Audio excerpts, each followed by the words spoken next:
large deal. The right people will all be there on Tuesday and Wednesday. Thursday does slow up a little bit. So again, if you just want to come for the show, see some things, participate in some demos, Thursday's not a bad choice either. Egg in Motion runs today through Thursday west of Langham.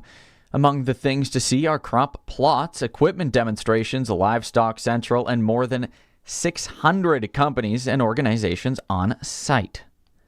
Long-serving volunteer crop reporters from across the province have been recognized for their contributions to Saskatchewan's agriculture industry. During an appreciation event in Saskatoon, volunteers with 25 to 45 years of service were honored for supplying weekly information used in Saskatchewan's crop report. That's 620 CKRM News. Read more stories from around your community and around the province at sasktoday.ca and 620ckrm.com. Weather tonight, partly cloudy and a low down to 13. Tomorrow, partly to mostly sunny, high up to 28. Tomorrow night, partly cloudy. We might have an isolated shower in the area and a low down to 15. Thursday, sunny and a high of 33. Friday, sunny and a high of 32. Looking at Saturday, sunshine, high of 32 again. Currently in downtown Regina, we have a sunny sky, some smoke in the area. It's 25, feels like 28.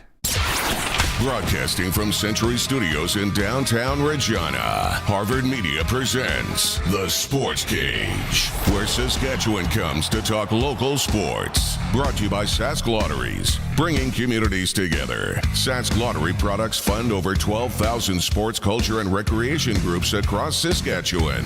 Be part of the show. Call 1-866-767-0620 or text 306-936-6262. The Sportscage.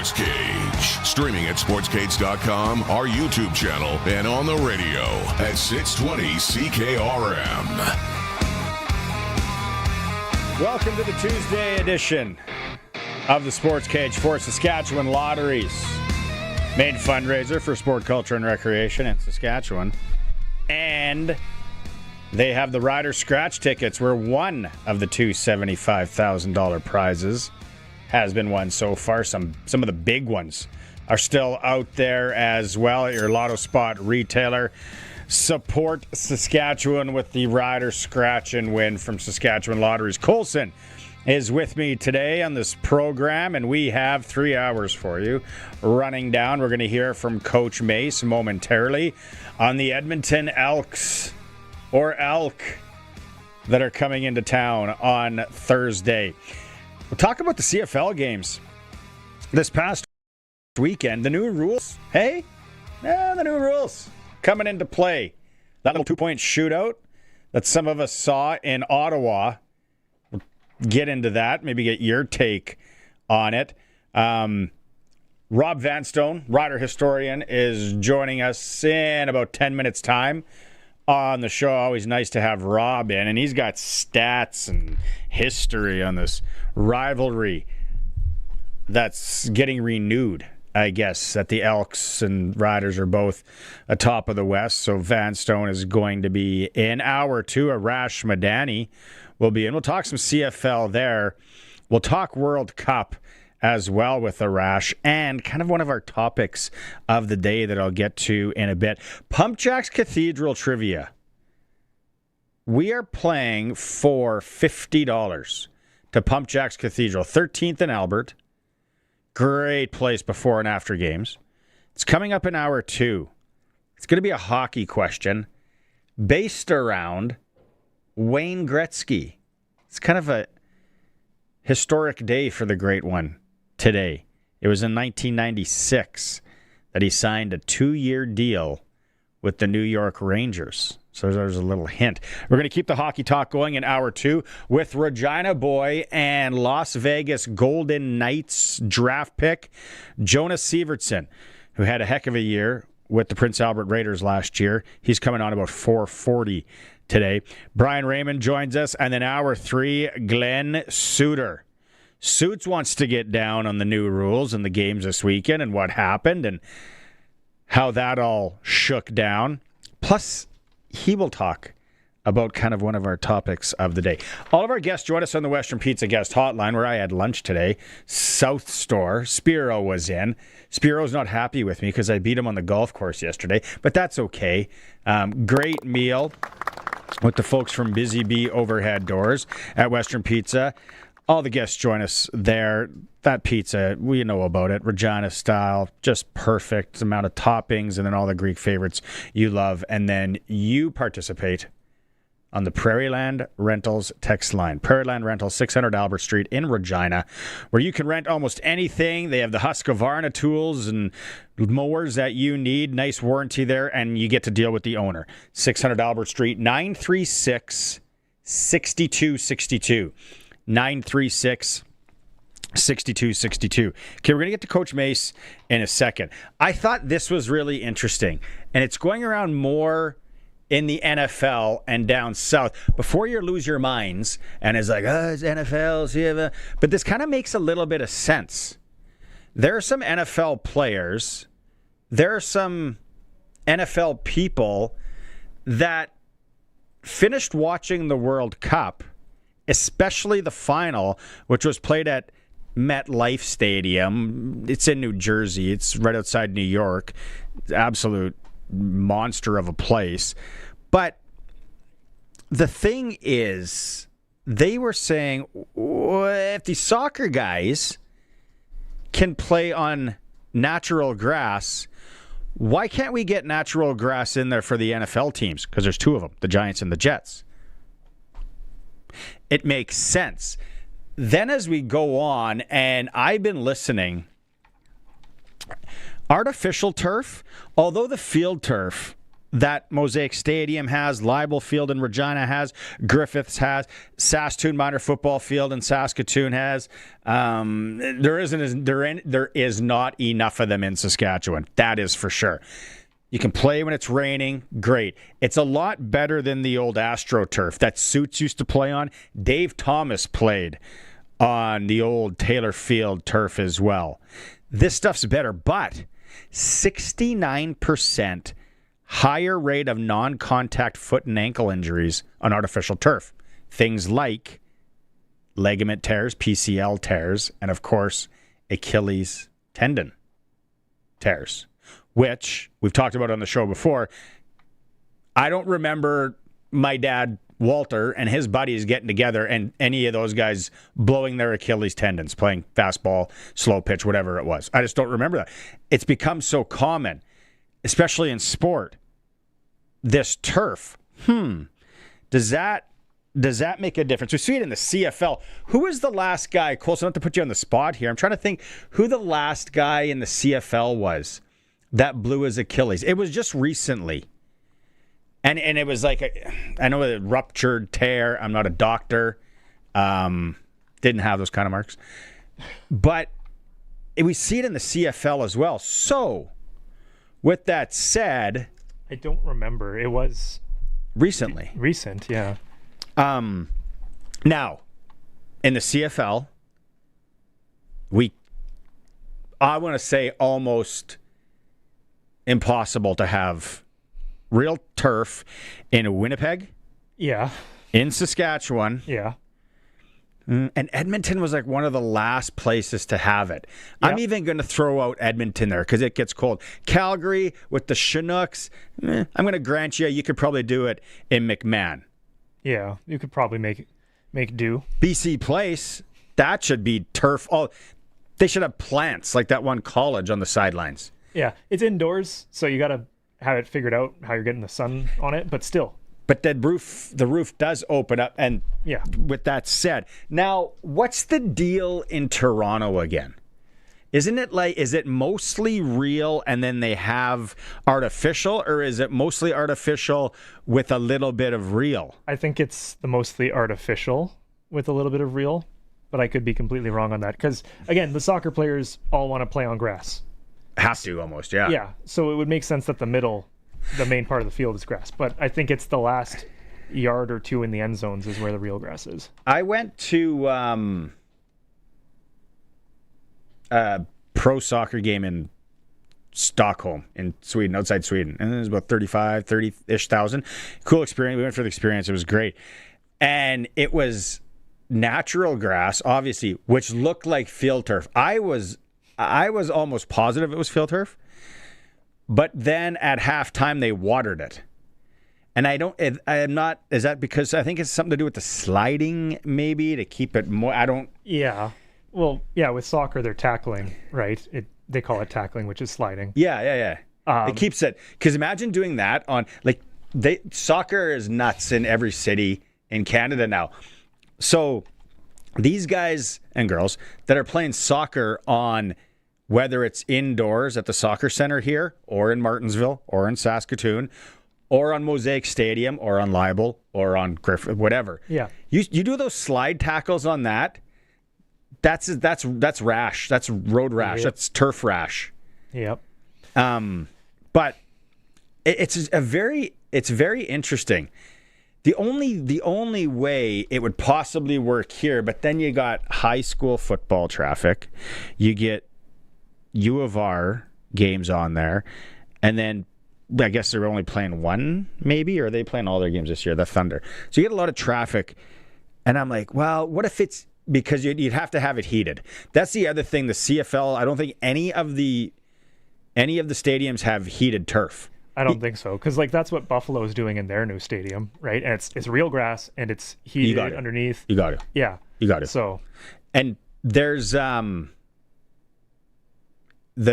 fake turf, the artificial turf in the NFL in the cold places. That's heated as well. Yeah, got it. Makes sense. Yeah, they didn't. I'm almost positive. Again, don't quote me unless 936-6262. I don't think there's any heated ones in the CFL. I don't think so. Which is crazy, because if it gets to minus 30, and it's so hard. I don't know if that's an expense thing, maybe an expense thing. Probably. It was overlooked. Just hot water. Regarding the Achilles injuries, it was Bennett Williams, Ottawa Red Blacks defensive back, on July 6th for his Achilles. Yeah. So that's the most recent one that I can see here. There might have been one that happened in the last couple weeks, but it's already getting heated up here on the text line. There's a lot of people, 936-6262 in the YouTube as well, for Prairie Land Rentals to get to some of those bills. Let's go to Coach Mace, what he had to say today. Obviously, the Edmonton Double E's, the Elk or Elks, are rolling in. Mace talks about coming up against a tough team. You know, they've been playing some really good ball, I think, in three phases. And it's no shock. I think, you know, as football people, you saw glimpses of, you know, what they were capable of last year. You know, it just took them a little bit of time to get going. And, you know, they came out the gates hot, man. You know, obviously super familiar with their head coach and, you know, some other coaches on staff, some really good coaches, man. And they got really good players. You know, offensively, they got some explosive weapons. They got a good quarterback. Their O-line's been playing good. You know, they got obviously, you know, with Mac having the relationship and Julian Grant with Fajardo, that's been good for them defensively. You know, they've been lights out and taking the ball away. And then obviously, you know, special teams with, you know, Dez and Killam over there. And they got some really good players, man. So I think their record, you know, truly reflects the type of team that they are. And it's a good one, man. It's going to be a heck of a game. I don't know. Obviously, you're watching tape. They're watching tape. If you watched BC and Edmonton, and then I had to look at it 3 times after the game. I even brought it up to Colson moments ago. It's an absolute noodle scratcher that Justin Rankin only had 9 yards against BC. I think I could have piled up 5 or 6. What was BC doing? Now, yeah, Darnell Sankey, baller, for sure. I was watching a bit of that game. A tough watch once Rourke is out. But I'm like, ooh, they are keeping Rankin in check here. Coach Mace obviously talks about what they are going to try and do to stop the Rankin family. I think that's been kind of the question about this guy for a while. You know, when Rankin first came in the league, even when he wasn't, getting all the stardom that he has now, those were some long film sessions trying to figure that same question out. Really good football player, man. Guys play hard for him as well. So it's a full meal deal as far as a team. It's not just stopping Rankin himself, although he can create some plays by himself, but they do a good job as a unit,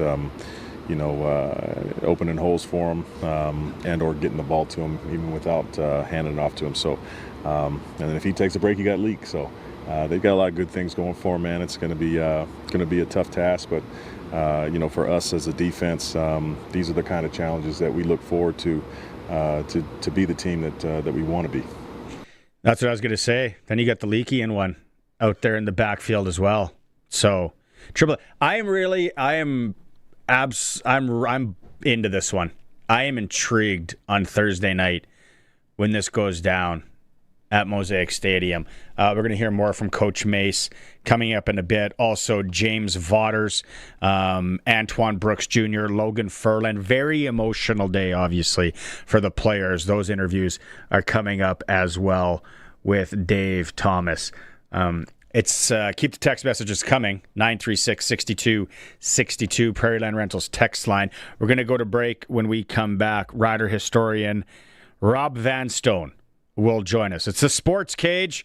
We are in the studio. We're not at Egg in Motion where everyone else is. Sounds like an absolute good time out there, though. We're going to be back after this. Listen weekdays at noon for Saskatchewan Today on CKRM with your host, Ryan Young, offering the most extensive agricultural news coverage with precision weather meteorologists in an industry that moves fast. Stay updated with the latest, most reliable information in ag news, crisis and trends, all in one place. Available anytime at SaskAgToday.com. Saskatchewan Today, your trusted source for all things agriculture. Sponsored by Affinity Credit Union on 620 CKRM. 620 CKRM on location.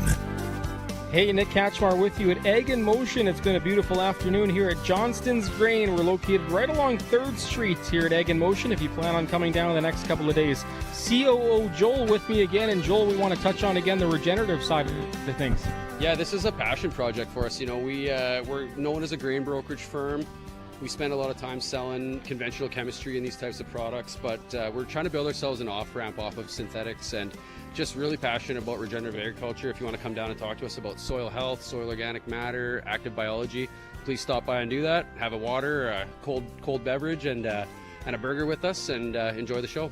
If someone can't make it down to the show but they want more information, where can they find you guys? Give us a ring at 844-324-7778 or check out our website. There's lots of ways to get in touch with us. JohnstonsGrain.com. Be sure to check them out. And if you are coming to Ag in Motion, come see us right along 3rd Street East here at Ag in Motion with Johnston's Grain. Now off to Cody. And speaking of soil health, it begins with great fertilizer, and that's what Pattison Liquid Systems is all about. They are the leaders when it comes to liquid fertilizer, especially with this brand new beauty and beast of a machine they've got here, the 6,400-gallon liquid cart that they got. Boy, this thing is big. But they also got one that's a little bit smaller here. They got the 5210 as well, and they've got that brand new Inductor Flex too. This is fast, it's accurate, it's easy to use. One has already been purchased this afternoon. Someone came along and said, I've been hearing a lot about this Inductor Flex, tell me more, and they ended up purchasing it too. So they've got a few more here. So if you're coming up to Ag in Motion tomorrow or on Thursday and you've been hearing us talk about this Inductor Flex and you're going, yeah, I think I kind of need one for my equipment, come take a look at it. You won't be disappointed. It's here at Ag in Motion, Pattison Liquid Systems. Expect the best. They've been going since 1979, liquidsystems.net. You can find them here at booth 484 at Ag in Motion on 4th Street. Now, over to Gloria Evans. All right. Thanks so much, Cody. We have been busy with P90 Energy. I actually just had somebody say, when are you on next? And I said, well, Sportscage. We've got all kinds of things to talk about during this show.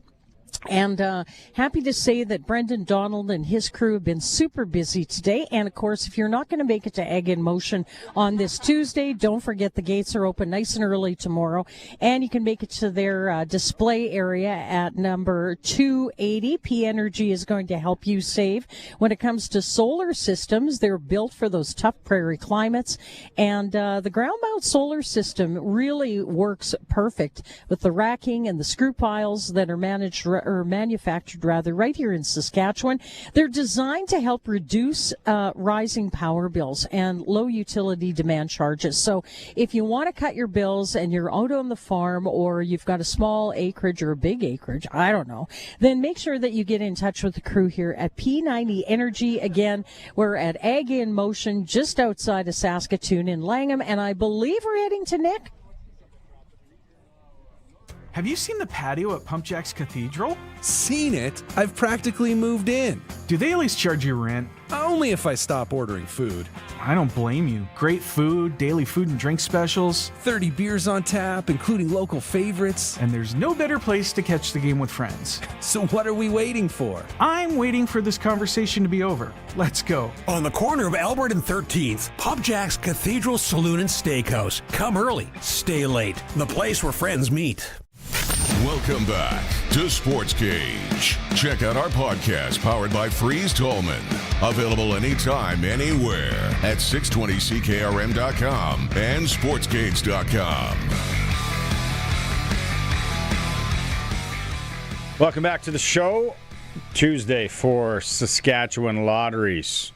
A busy crew up there at Ag in Motion. Good job, Nikki and Cody and Gloria.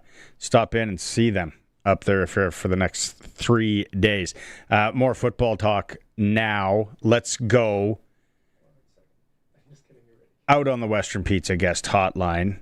He's been joining us almost every Tuesday now for the last few weeks. One of the most, I think, was one of the best memories of anyone I've ever dealt with. Robbie Vanstone. There he is, live from Mosaic Stadium. Rob, I'm super intrigued about this game coming up on Thursday with the Riders and Edmonton Elks.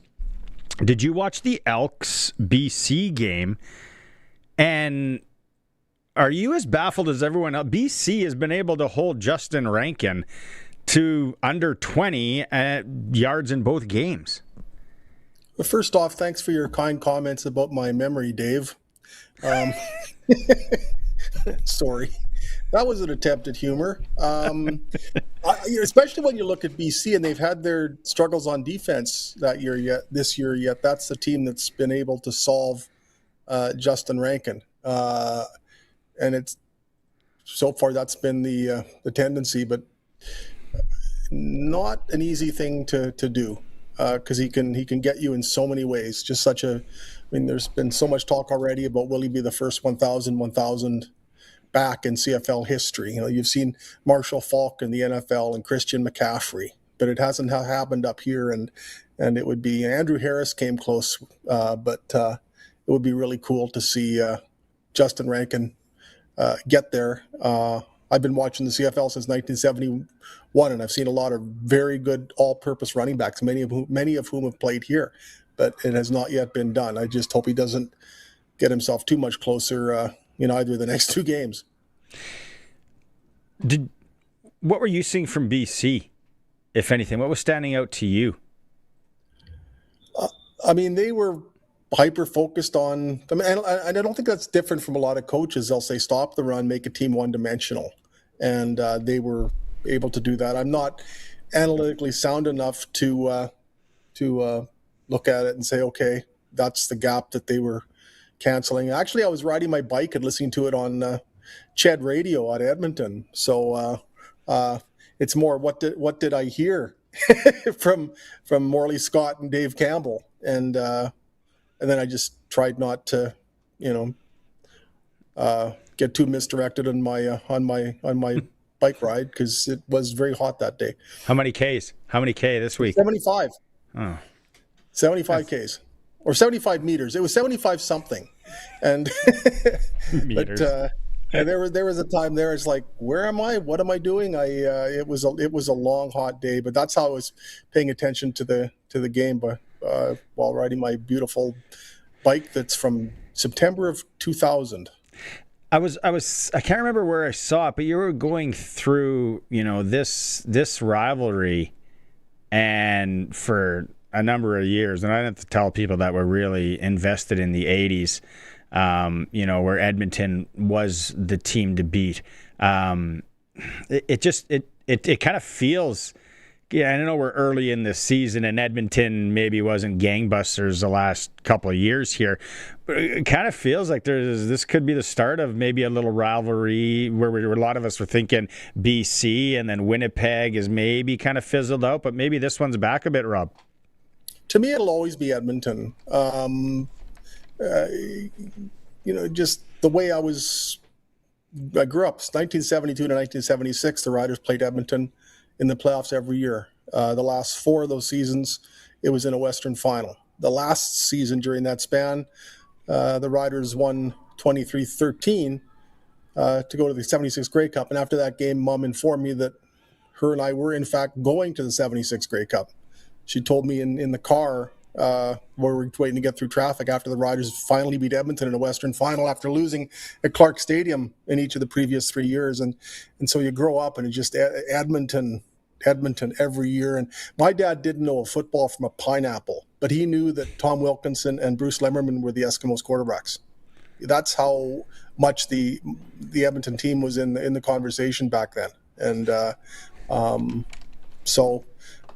it's, times are different now, and it's been a long time since the Roughriders and Edmonton have been at that upper tier in the division, and it's so timely that there's now a home and home set with one team at 4-1 and the other at 5-1.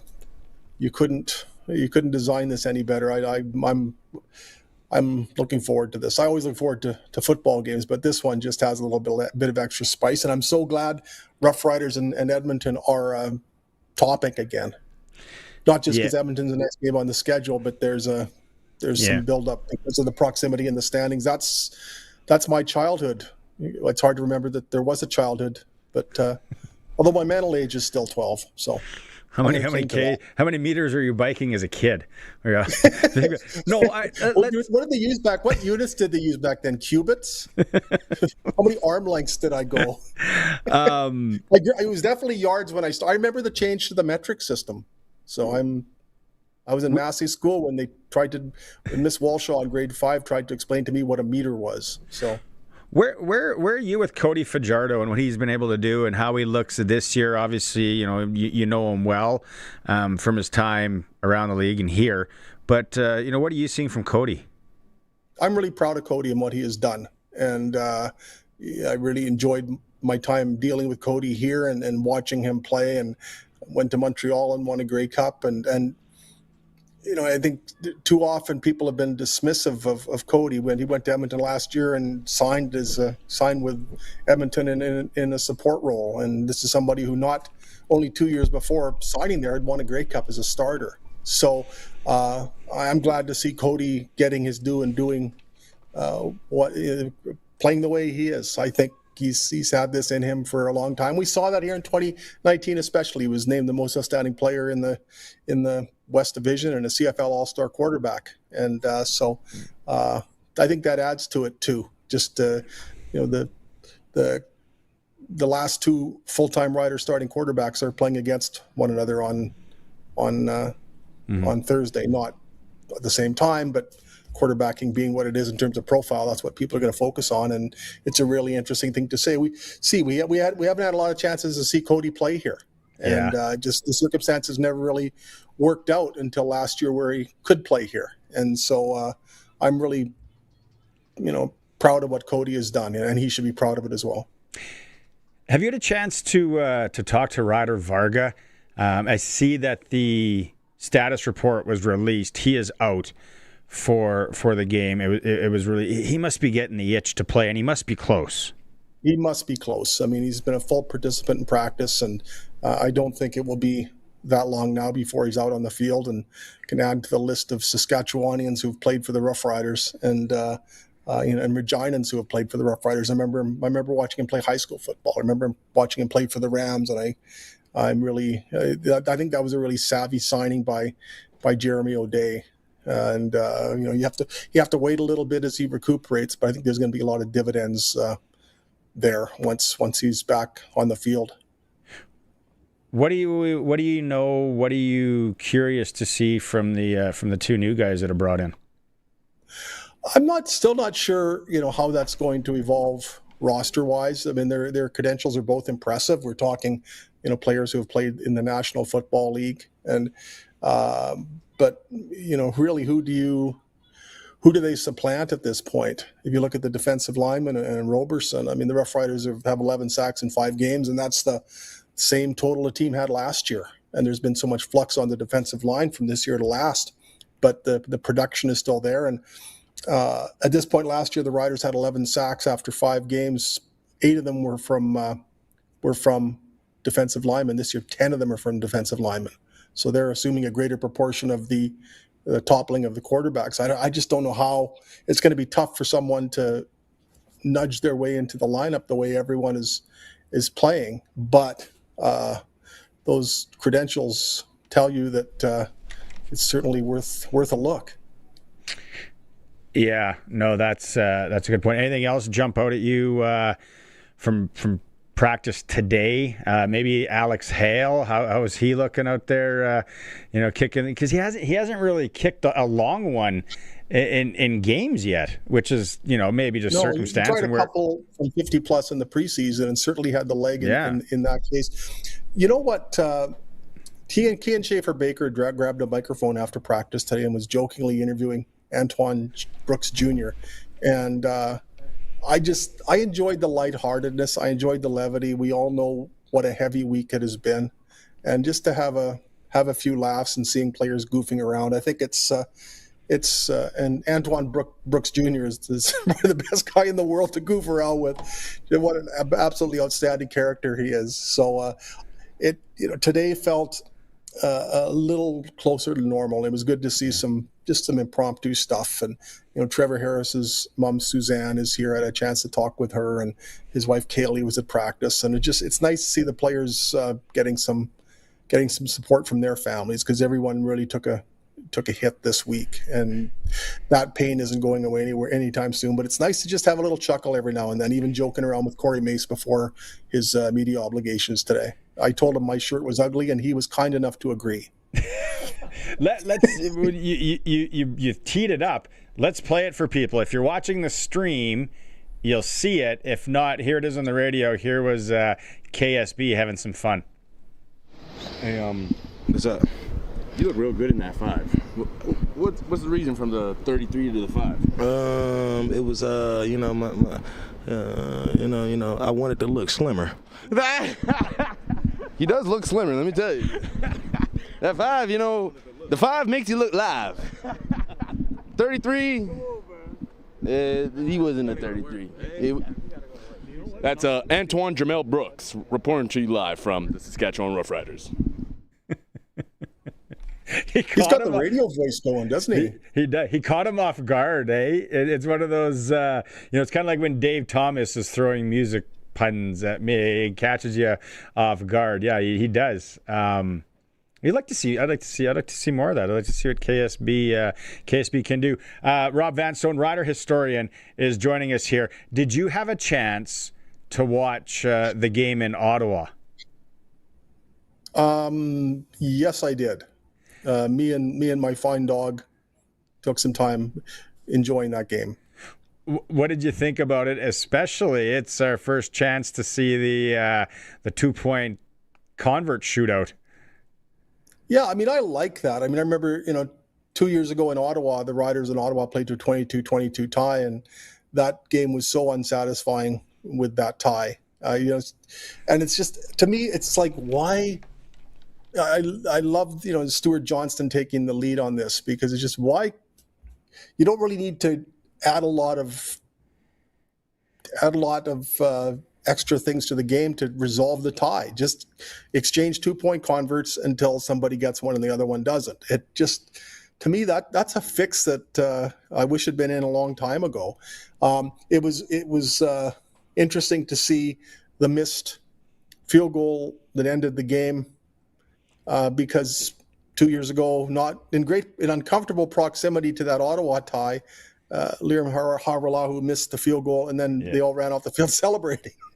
And and I know that didn't sit well with Stuart Johnston at the time either, even though he was not yet the CFL commissioner. But the CFL, a lot of people kind of pointed at that and said, "Why are you celebrating it? When you've missed a field goal?" And reminds me of my touch football days, Barney. We were playing a team called the Broncos that always annihilated us, and were annihilating us again in a game. They ultimately won 78-7. And our quarterback, Mark Anderson, and I was the right slot back wearing my number 17 Joey Walters jersey. Mark was sharp. I was awful. None of us were doing a thing that day, and we were just playing out the clock. And Mark said to me, run a 1-yard hook or 1-yard hitch or whatever, turn around, I'll throw you the ball. It was 2nd and 20. So he throws me a pass that's about 3 feet in the air, and I still juggled it, bobbled it, and then went down to the ground like I'd been shot. And then we all started celebrating and high-fiving because we'd actually completed a pass. And everybody looked at us like, why are you celebrating that? That's absurd. And that was basically the Toronto field goal celebration 2 years ago. You miss a field goal, and then everybody's going nuts. But yeah, he was running out. He was waving his arm. For the record, I was asked to catch the pass, and I caught the pass. I thought you were setting up the hook and ladder for us, for sure. I thought he was coming back around to get it, which is a fantastic touch football play in its own right. I would have needed to call Uber to complete the latter part of that pass pattern.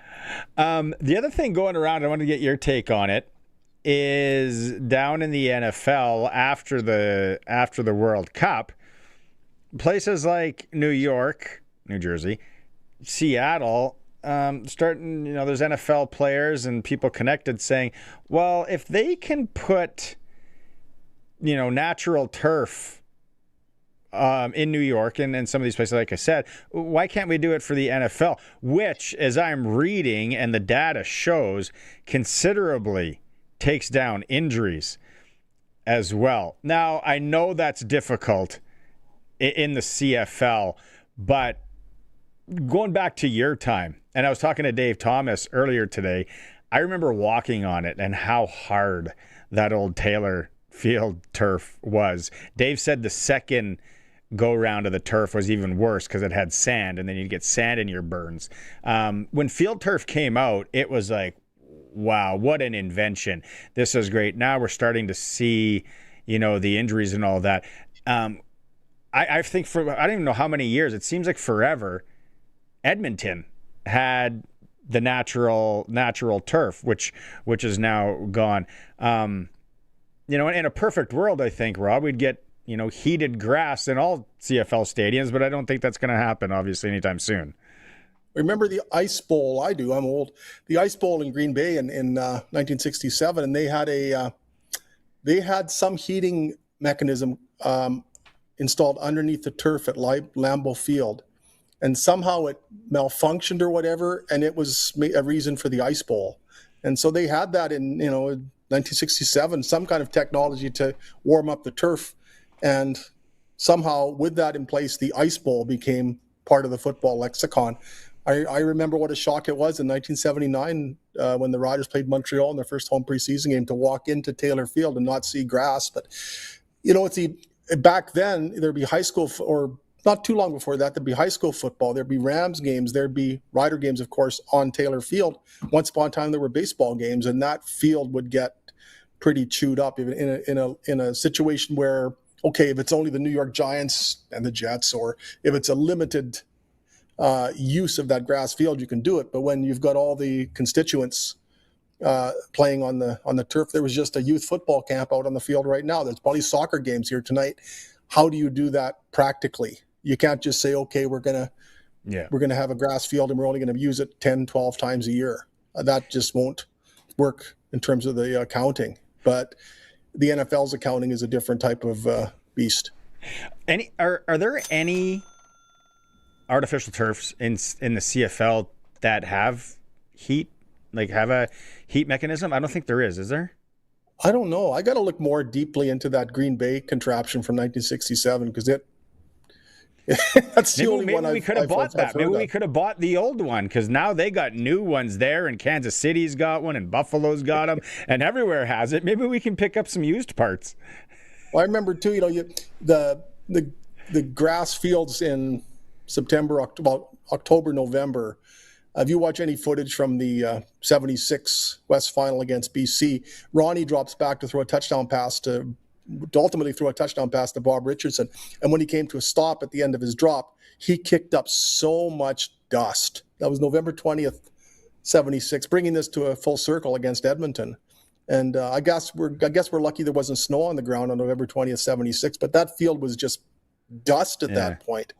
And so part of that too is if you can keep the grass in good shape, great. But what if it rains?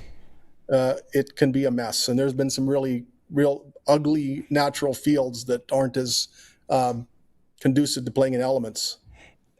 Obviously, being in Saskatoon almost my whole life, I don't know if you ever covered any of the old Rams Hilltops clashes at Gordie Howe Bowl when it was beautiful natural grass. But as we started playing on it in high school, other high school, and then it would snow. Well, then they try to take the snow off, which in turn takes off some of the grass. And there was the one year, and I brought this up on the show before, that the Hilltops had to play the Okanagan Sun in the, I don't know if it was a semifinal or the Canadian Bowl. And somebody from the city, instead of letting it melt, because it's probably going to melt, they took and shaved it off. Well, there was no grass. It was the brown, hard dirt, and they painted lines on it. And you got this team coming in from Okanagan. Oh, yeah, I was working at Global. Like the footage, we had to make, I think I remember getting the camera guy to walk on it with his feet.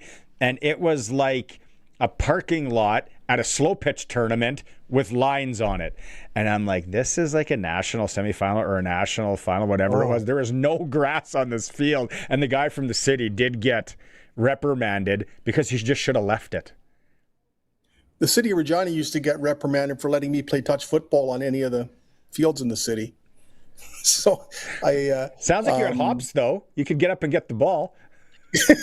I have those crucial 1-yard receptions. I remember I covered a 9-man football game in Lumsden, and the skies had opened the day before, whatever, and it looked like a laundry detergent commercial.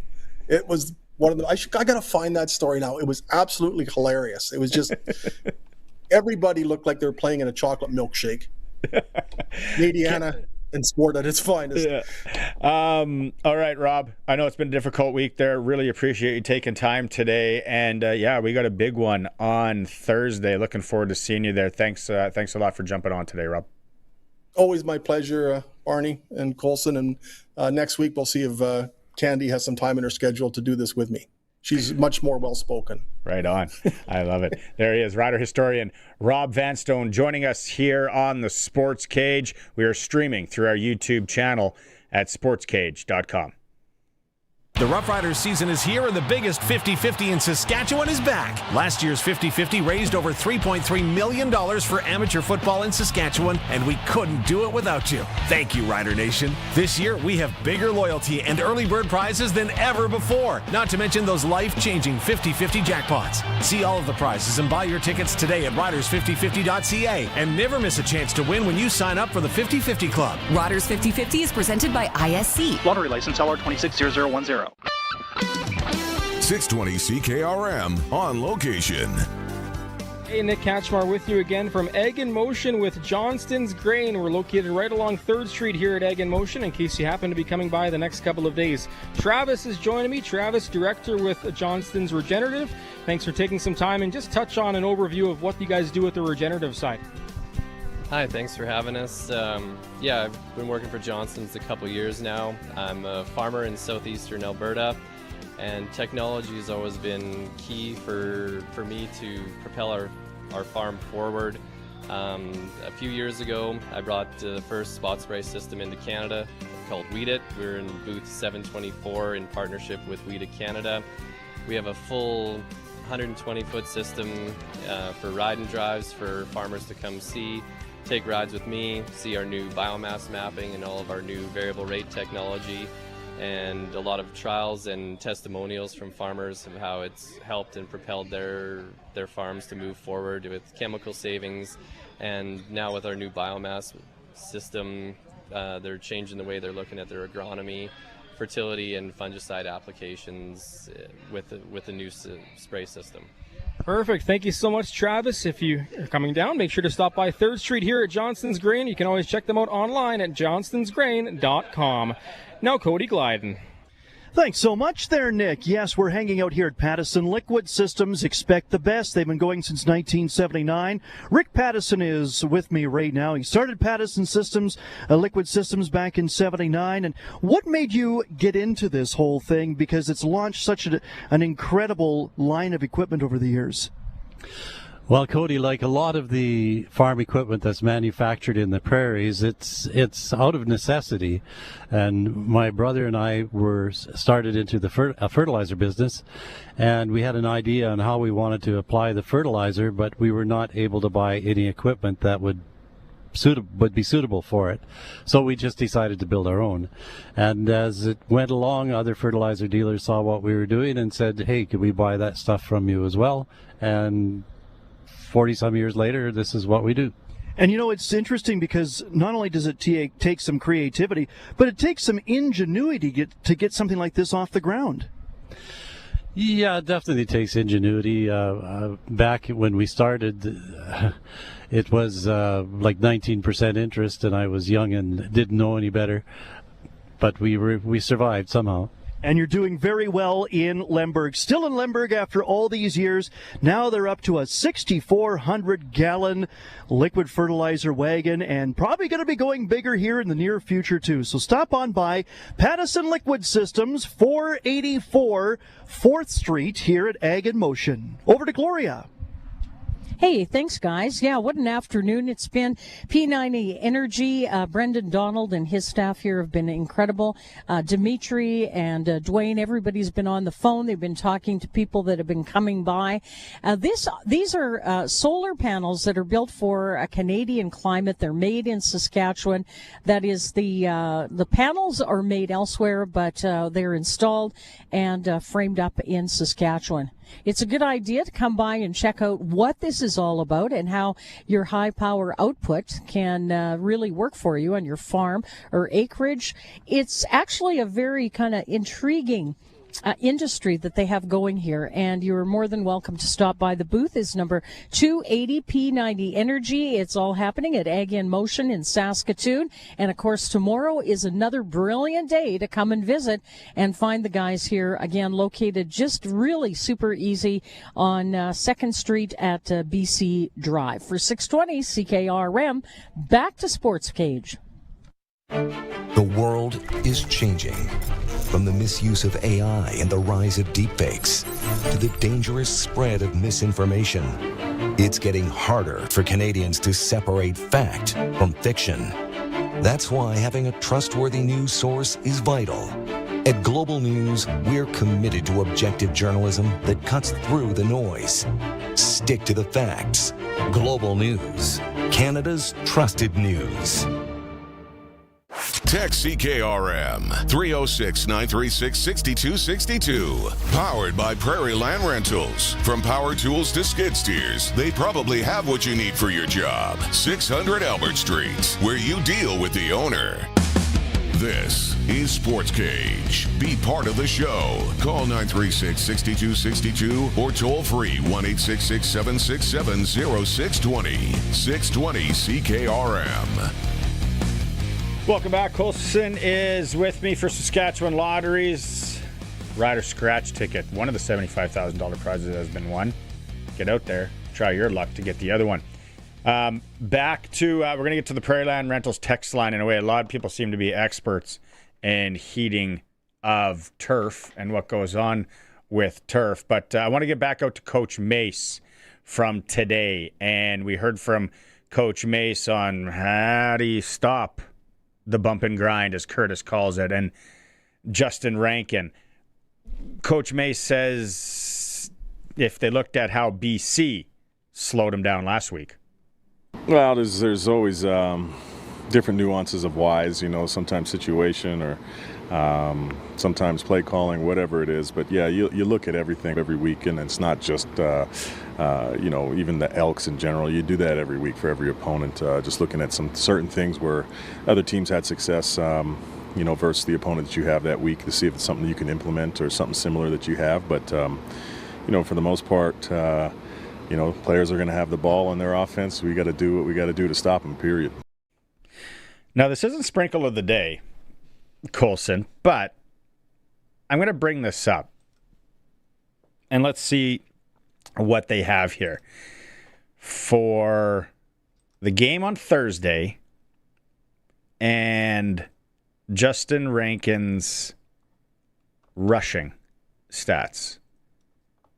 Bear with me here as I try and find this. What do you think a safe number would be after everything and what's happened? Like an over-under on yards? Yeah. I bet they're probably putting something in the 80s. See, that's where I would see as well. Oh, the one site I'm on here, they might not have it yet. Might have to keep looking. But yeah, I think that'd be safe. 80, 89? Yeah. 90 and a half? Is 90 and a half seems something that they would throw out there? We might have to dig into that a little bit more. Okay, Prairie Land Rentals text line, 936-6262, also doubling up on the YouTube chat. Ed, great messages. Ed's usually on the ball, buttoned up, as they say. He says, is heating the grass any different than cooling an ice rink? I'd think it's the same principle. Principle in that, like, you're putting pipes under the surface and Freon and coolant going through, yeah. In that principle, sure. Sure. The only thing is, if an ice rink, artificial ice, can't cool, you really can't play on it because it starts melting and soft and injuries and all that. Yeah. If by chance your field and the heat didn't work, was just like, hey, tough, go old school. Like they had to do in Saskatchewan in 2026 and get out there and play on the cold field. Yeah. So, yeah, and we're not running this thing 24/7 like an ice rink is either, right? Yeah. You run it an hour or so before the game to get the field warmed up. You run it for the game and then turn it off. That's what somebody else was saying. That and even then, when it's 30 degrees out, you're not running it. This is only in maybe October and November, right? You can bank your heat. Chili Willie says, and yes, the parking lot was probably more forgiving than the field going the old Taylor Field back in the day, the turf burn. He played high school on it 77 to 79. Yeah. Oh. And there, that was our dad's football back then. That was tough stuff. A lot of people excited for the old battle between the Riders and Edmonton, getting back at it. Ray says, played on old Taylor turf. It hurt. The first installment or the second, it didn't matter. Yeah. I never played. I remember walking on it once. Because coming from Saskatoon, you only would ever get the chance to play at Taylor Field on that carpet if you made the provincial final for high school football, or you made Sask first or whatever it was. Yeah. So I did either of those. But I remember being on it and being like, oh, here it is. I get to walk on. Oh, this is so good. And I'm just like, yeah, this isn't that cool. Yeah, I've been on the old Taylor Field turf a few times. The only time I, in quotes, played on it was in 2010 when the 1 year I was on the high school football team and I never left the bench. So, again, played in quotations. If you're watching the stream, right there is a piece of it. Yep. The old Taylor turf we have here. I don't know what iteration that was at that point. Yeah. But, yeah. All right. We're going to go to break. We'll come back with the ticker. It's the Sports Cage. I guess we're going back out to the Ag in Motion team. Let's fly. Your Co-op Grow team are your local experts because we live here too. Our agronomic specialists stay up to date with the latest research and technology to help support your entire farm operation.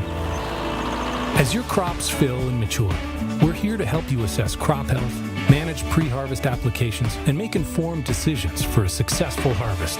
Co-op, we're all growing together.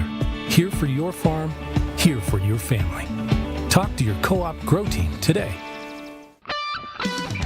620 CKRM on location.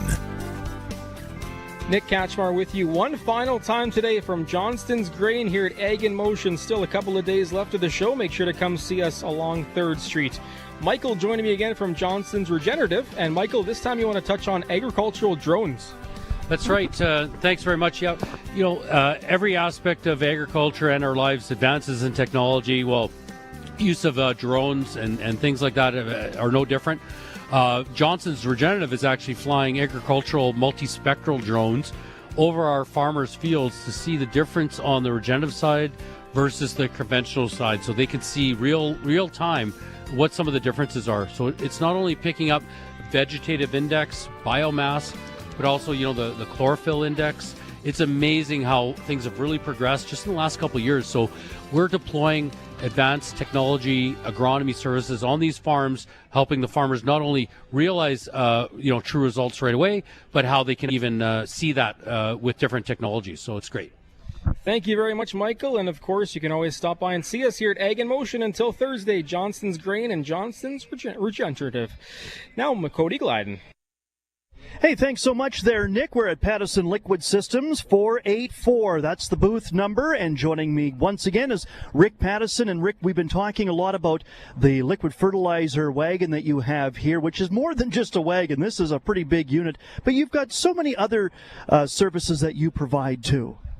Yeah, we do a lot of things, Cody. We anything to do with liquids, we deal with it, whether it's pumps or hoses or liquid handling equipment. We do all that stuff. Anything to do with liquid fertilizer, we manufacture, and anything to do from tanks to putting the product in the ground. So anything to do with liquid fertilizer, anything to do with liquid handling, we do it. And it all began in Lemberg. It is still in Lemberg, proudly Saskatchewan made, proudly made in Canada. Pattison Liquid Systems, expect the best. You can find them at 484 here at Ag in Motion on 4th Street West. All right. Thanks, Cody. And here we are creeping up to 4 o'clock. You've only got a little bit of time for today, but tomorrow's another day. P90 Energy, Brendan Donald is with me. And Brendan, you've had a pretty successful afternoon and I think whole day. Yes, we're very pleased with the interest in solar down here today. Lots of people came by. Great thing is, if you missed it today, we're here 2 more days. And our crew is here. We're here and happy to answer any questions that you have, get you any information you want on solar. Now, I know I was kind of bouncing this question around. The most asked question just before we leave you today. Oh, good question, Gloria. I would say, it's always what is it like the? It's always what it costs. Yeah, and it's a good question to start with because there are some nice incentives out from the federal government right now, 30% tax credit, 100% capital cost allowable. And in a roundabout way, it almost doesn't cost you anything. People are paying their power bill, and what we find is a finance system is your payment on your system is often very similar or less than what your power bill is monthly or quarterly. So cash flow-wise, nothing changes, and within a few years, system paid off, you don't have either. All right, perfect. Well, that's it. P90 Energy, they're going to be here for the next couple of days. It's Ag in Motion, and just find them on your app when you download that or at booth 280. Back to Sportscage. The Roughriders season is here and the biggest 50-50 in Saskatchewan is back. Last year's 50-50 raised over $3.3 million for amateur football in Saskatchewan, and we couldn't do it without you. Thank you, Rider Nation. This year, we have bigger loyalty and early bird prizes than ever before, not to mention those life-changing 50-50 jackpots. See all of the prizes and buy your tickets today at riders5050.ca, and never miss a chance to win when you sign up for the 50-50 Club. Riders 50-50 is presented by ISC. Lottery license LR 260010. now. It's time for the Sports Ticker. Brought to you by Reliance Heath Water Heater Rentals. Rent a water heater and water softener starting at about $1.20 a day and get $400 when you switch to Reliance Heath. Some CFL news off the bat here. 3 Down Nation is reporting Nathan Rourke will miss weeks rather than months. MRI went down and no surgery needed on the non-throwing shoulder. Montreal Alouettes have released Mario Alford. If you missed it yesterday, the Argos have signed Sean Lemon. Western Canadian Baseball League, Red Sox in Medicine Hat. Tough one tonight. There and majors, Toronto at Tampa. Sports Ticker is for Reliance Heath. Rent a water heater and softener, $1.20 a day. Get $400 cash back. Some conditions apply. Call on Reliance. Hour number 2 coming up. Arash, Madani, Pumpjacks, Cathedral Trivia, and Jonah Sivertson, drafted by the Las Vegas Golden Knights. It's a Sports Cage. We're back after the news. Proudly broadcasting from Treaty 4 territory, the homeland of the Dakota, Nakota, Lakota, Saulteaux, and on the homeland of the Métis Nation. We are 620 CKRM Regina, a Harvard media station. It's 4 p.m. Good afternoon. Partly cloudy and 25 degrees in Regina. I'm Will Manzik from the SAS Today newsroom with 620 CKRM News. Canadian premiers have started gathering in PEI for the annual Council of the Federation meeting. This meeting comes just after U.S. President Donald Trump threatened more tariffs on Canadian goods. Premier Scott Moe says Canada and the U.S. need to drop the rhetoric and get back to the negotiating table. So I think it most certainly is time for us to intensify our negotiations, be very ambitious to camp out those 3 individuals that I had mentioned, Janet Charest, Ambassador Wiseman, and Dominic LeBlanc, to essentially camp out in Washington, D.C. and meet at every opportunity that we can.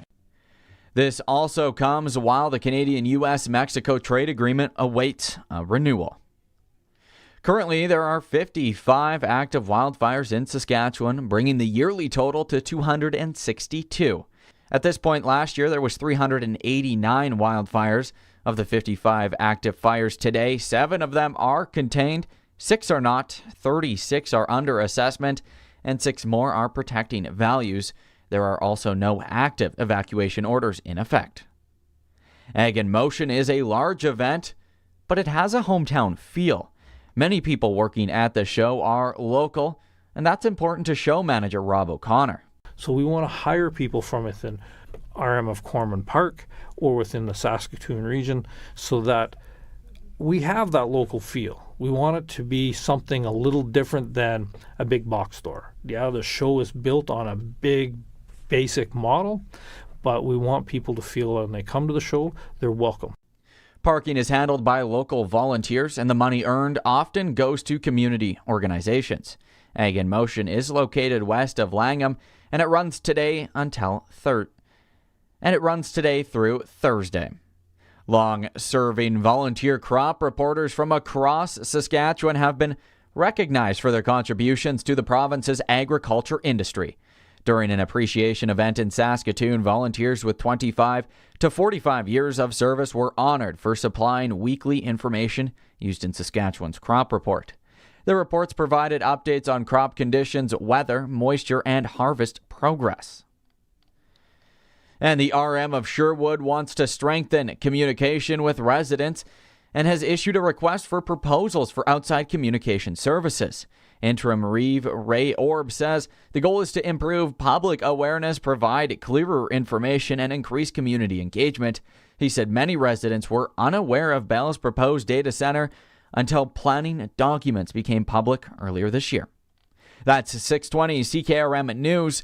Read more stories from around your community and around the province at sastoday.ca and 620ckrm.com. Weather for Next Gen Coatings. Spray coatings for truck bed liners, rocker panels, and more. Same company, new name. 1865 McCarra Street, Regina. Weather tonight, partly cloudy and a low down to 13. Tomorrow, partly to mostly sunny, high up to 28. Tomorrow night, partly cloudy. We might have an isolated shower in the area and a low down to 15.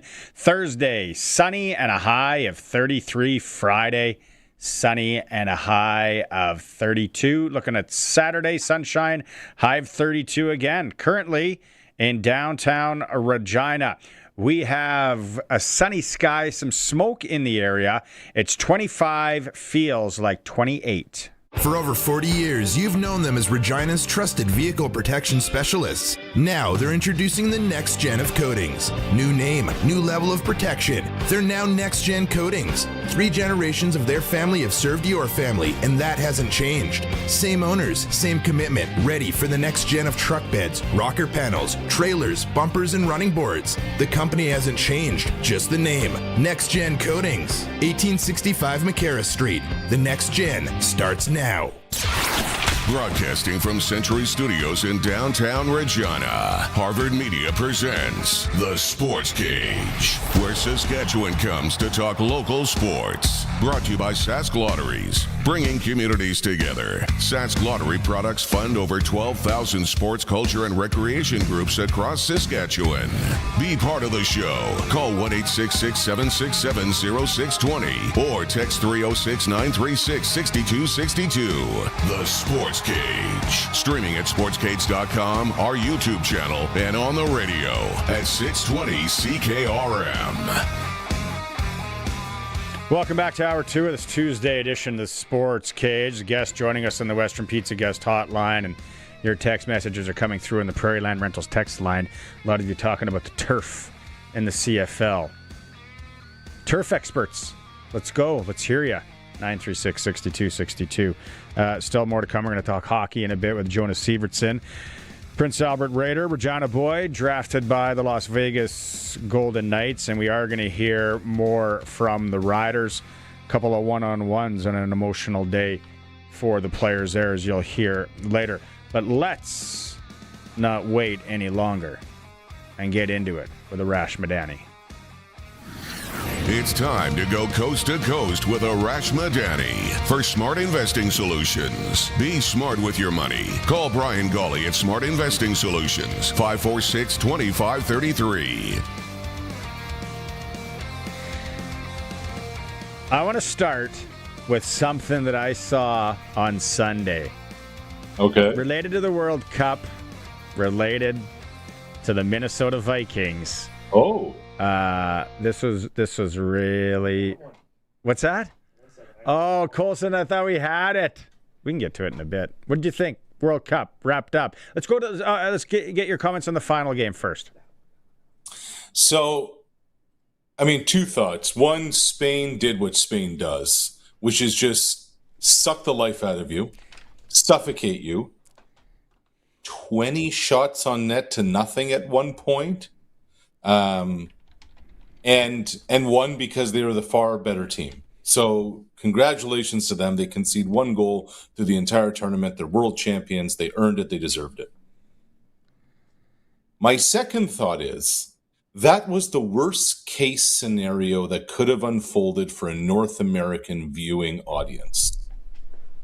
Like, you want people probably watch that game just because it's the World Cup final. Okay, I've been hearing so much about it, etc., all the hype.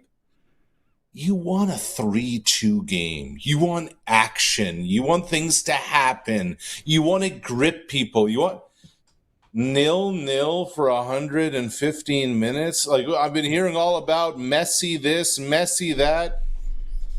Non-factor in this. Like, from a North American viewership standpoint, it was a big miss, and I think now the majority of North America will go back to not caring about soccer for the next 4 years. More stifling defense. 2026 Spaniards or early 2000s New Jersey Devils? Right. Exactly. That was boring hockey. I watched. Yeah. You can clutch, you can grab. I guess only Argentina can do that in 2026. Neutral zone trap-ish in a soccer kind of way. I really, you know what, though, with that said, I watched that final game. It was my last day of batching it. Everyone was at the lake. And I'm like, I'm going to sit down and enjoy myself with a salty treat and watch this World Cup game. And I want to know what Spain is doing. What are they? I don't know the game very well, but maybe I can figure out what are they doing to make it So Argentina gets nada for chances. If it's a hockey game, I can figure that out. If it's a football game, I can probably figure that out. Even basketball. When it comes to soccer, I'm sitting there going, well, okay, are they playing these small, like little boxes all around the field? I don't know, but it was gameplay-wise pretty fascinating. So 20 shots to nothing at one point was right around the time it was 800 converted passes for Spain to 300 for Argentina. Not quite triple, but almost close. So it's the soccer equivalent of small ball in baseball. Yes. What you're doing is, in a field that big, it's not death by 1,000 cuts, it's death by 800 passes. You just continue to wait, maneuver, try and create the opportunity, and pounce. You ever see that Simpsons episode from back in the day where Homer's watching Simpsons and they're just passing it back and forth and everybody's excited and he's sitting there going, why? What am I doing? Yeah. Okay, you got it ready, Colson? Okay, here it was the funny joke off the start. Oh, no. It's Lionel Lionel Messi in a JJ McCarthy jersey. Oh, boy. It looks legit, though. Does it? No, go back to that, Colson, real quick. I'm going to take a screenshot of this and put it in the family group chat. Tell Allie, my boy Barney's getting after me. I love it.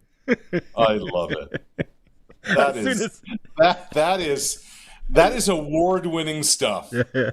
As soon as I saw it, I'm like, I gotta get this Tuesday to Arash. Yeah, I mixed up because I thought this was the one that you wanted. If you've all seen the bath picture with Messi and the young Spanish soccer star. Yeah. So this is the one I thought you wanted. Oh, and the other thing, the other thing I found out, Spain's not going anywhere. Like, they're young. Like, this whole thing's, they're running this back in 4 years. And everybody's talking about the young kid and the Messi connection and 19 years old, whatever. Rodri, the midfielder, to me was the best player in the world. He's the best player in the tournament. Yeah, I get Mbappe. Yeah, I get Holland. Yeah, Bellingham, Harry Kane, all of them. But nobody controlled play, and nobody was more important in that semifinal against France than Rodri, and then ultimately in that final either. What's the World Cup legacy for Canada after all this is said and done? So I've been thinking a lot about this, Barney, and I think if we're being honest with ourselves, we're hearing all this stuff, oh, we're a soccer nation now and this and that. We're not, okay? So let's just realize that, I think when October rolls around, very few new viewers are waking up early to turn on the Premiership in England, the Bundesliga in Germany to follow Alphonso Davies every game, etc. But I do believe the lasting legacy of this could be, is there going to be a player or two or three that ends up on the national team 8 years from now or 10 years from now and said, I watched that World Cup and I became part of it. Like when you think about London 2012, those Olympics, when Christine Sinclair burst onto the scene, Canada won a bronze medal, they got hosed against the Americans in the semis. There was a 10-year-old watching, or 10 or 12-year-old watching on the couch that day. And she said, that's what I want to do. And that girl at the time, now woman's name, is Julia Grosso. And at the Tokyo 2021 Olympics, Julia kicked the winning penalty for Canada to win the gold medal. So I don't foresee us shifting our viewership patterns, whatever. Maybe some people are going to follow some of these soccer players on their social media and see what they're up to and kind of follow that way. But in terms of being engrossed in professional soccer, I just don't see a lot of that changing. I think they will, or we will. Will Canada ever host a World Cup again? So the micro answer to that is there's a chance, because in 2038, the World Cup's coming back to North America, the way this thing is looking. It's headed to Europe next year, or next time around, 2030. And then it's headed to Saudi Arabia in 34. 38 is up for grabs, and they saw what this can be, etc. You know, I don't know what you felt about it, Barney. Like, you looked around, it felt like a lot of people were into it. You saw the images in Toronto and Vancouver when they hosted. People were excited. It brought back vibes of Vancouver 2010 and hosting an Olympic Games. But pretty soon the bill's going to come in. You know, like, we've just been on a 6-week bender. Exactly. Credit card statements, Las Vegas this, Las Vegas that. It's like, oh, you... Right. Room service, charge to the room at the lobby bar, all that stuff. Old red round for the fellas. That turned into 3 rounds, which turned into I could have played 3 rounds at the Win. So it becomes a question as a country, do we want to do this? Do we want to welcome the world? Do we want to bring people to this country? Do we want to showcase ourselves to the world? Do we want to have unifying events like these? Because there aren't many of them. Is that important to us as Canadians? And I think that becomes something that we have to start thinking about over the next 4 or 5 years, because the bidding process is around the corner. More juice from the squeeze. Hosting or partially hosting a World Cup or an Olympics? The difference is an Olympics is one city. My guess is by 2038, not only will Toronto and Vancouver want to get in on this, but if Canada bids on this, does Edmonton look at this and say, oh man, here's our chance to really upgrade Commonwealth Stadium? And we want to be in on this too. Montreal's just announced an $800 million renovation to Olympic Stadium. Is Montreal going to want to get in on this too? I think one is more of a national thing, and the other is more kind of in one city. What do you think? Can you pull it up, Coulson? What do you think of this? Elbows up guy, Carney, and this release that it's way too small for me to read, but basically, and it's around soccer. But they are investing some major dough. What was the final number, Coulson? $1 billion. $1 billion. $1 billion in sports. They're specifically highlighting soccer, but $1 billion across sports. But they're saying improve access to sport and upgrade stadium, fields, local parks. What they want to do is they want to increase participation.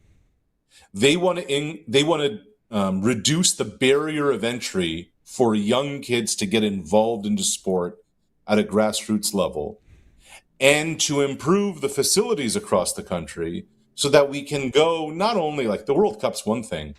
Hey, can we host the Under-17 World Cup?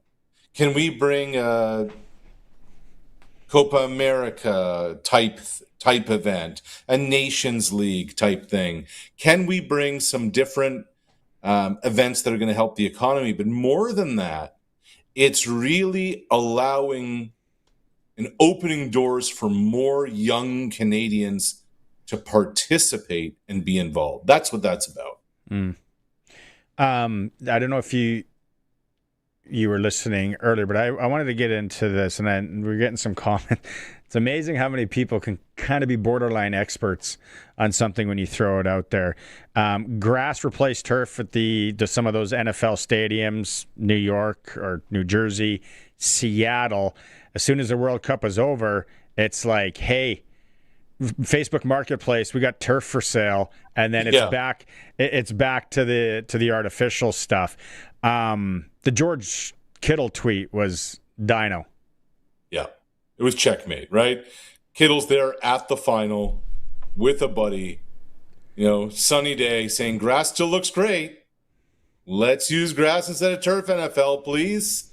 And the irony is that they're there at MetLife Stadium, called New York, New Jersey Stadium for the World Cup, which has the worst turf in all of the NFL and has led to more significant major knee injuries than any other stadium. Barney, I believe that the legacy of this World Cup for the NFL is that there will be more grass fields eventually. That this is going to be a collectively bargained issue the next time the players and the owners get together, And without necessarily saying one for one, the owners are like, cool, you want grass? No problem, we'll give you grass. You know what we want? An extra game. Yeah. You want to smoke grass? Cool, no problem. We want an extra game. Yeah. Okay, let's just Everything's a negotiation in CBA talks, and that even the playing surface, they're not giving anything away for free. Okay, here are the NFL stadiums. I'm trying to think if I would have got all of these right. Allegiant Stadium in Vegas, obviously. Okay, I think they do the roll-in, roll-out thing. When Phoenix did that, or when Arizona did that, call it what you want, that was like a Martian landed, right? And it was like revolutionary. Whoa. I remember going the first year, second year, because before that it was Sun Devil Stadium where you just had, it was auto back sweat to watch a game. But then it was like, they roll the turf out, and then everyone's like on our old junky internet, and we're watching it, and it's like, and then you go there, and it's like, that's where the turf rolls in and out. And then now it's just like a cell phone, whatever, right? Arrowhead Stadium in Kansas City, natural grass. I've been to this Bank of America Stadium in Carolina. Great. Yeah. Too bad the team stinks. Great venue in downtown. Oh, that's some nice place there. Cleveland, I wouldn't have known, nor do I want to know. They are natural, which would be heated. Denver's natural. Jacksonville. Washington, wouldn't have guessed that one. Miami, obviously. Green Bay, obviously. San Fran, wouldn't have maybe guessed that. Philly, I wouldn't have guessed that. It's a hybrid grass. I don't know what that means. I think it's got turf stitched in with it. Sativa okay. And then M&T Bank, Baltimore, Tennessee, Tampa Bay, Chicago, Arizona. There's more than I thought, to be honest. The heated thing, right? Yeah. None of the CFL teams have heated, even artificial turf, from what I understand, right? Yeah. Yeah, I don't know enough about it, Barney. What's the deal in Toronto again? Is it mostly real and then it's fake, or is it mostly fake and then real? No, it's real grass up until like the 5 or 10 yard line, and then the end zones become turf. That's the way it goes. Yeah, we'll see. Okay, CFL. Let's go to the weekend's games. Which one do you want to start with? Ottawa? Oh, I know. I felt so bad, kind of, for them. They're up 26-9 at the end of the third quarter. They're up 2 touchdowns midway through the fourth quarter. I took them on the money line. Just let's put that out there. Ottawa? Mm-hmm. Yeah. The amazing part of that is you had Drew Brown. You know what Drew Brown can do and what he can't do. Why didn't you continue to bring pressure on Drew Brown? Because whenever you did, he couldn't do anything.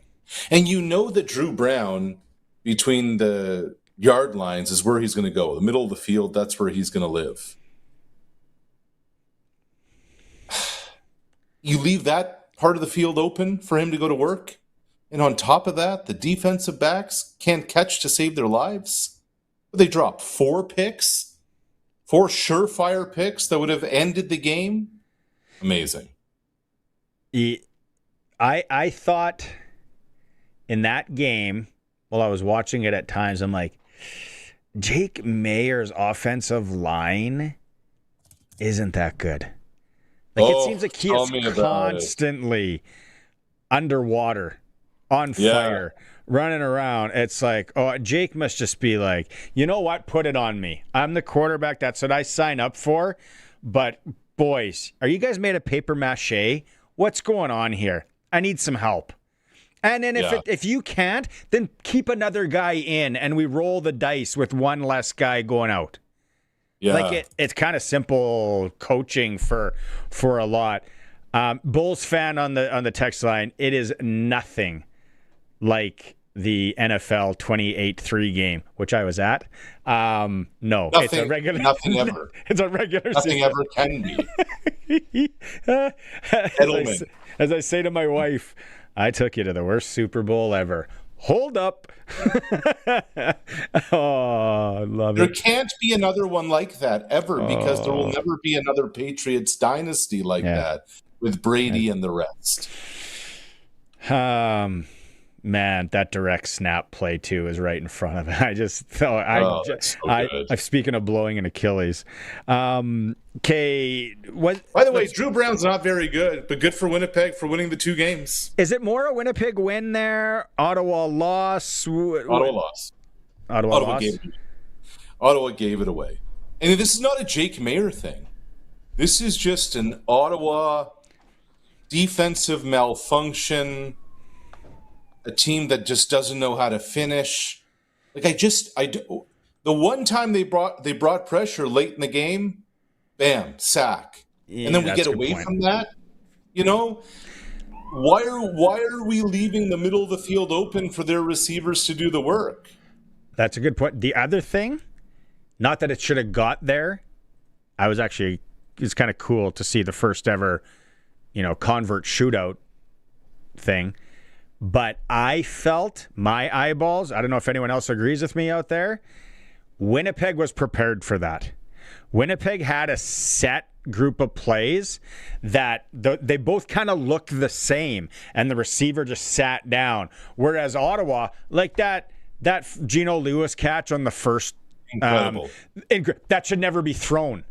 Like that's not the high percentage throw. Like, here it is. If you're watching the stream, this is not the high percentage throw. Like, what are you doing? You lay it up. Backpedaling into double coverage. No. I played high school quarterback, and even I know that you don't do that. That's not great. But he makes an unbelievable catch. Then then Winnipeg made it look easy, and then Winnipeg went again, made it look easy on kind of the same look. And Ottawa's back in this weird zone, and Winnipeg's like, all right, stay back there. We're just going to check this thing down right here. And then Ottawa couldn't figure it out. Again, Jake Mayer. Did you want to know the other thing?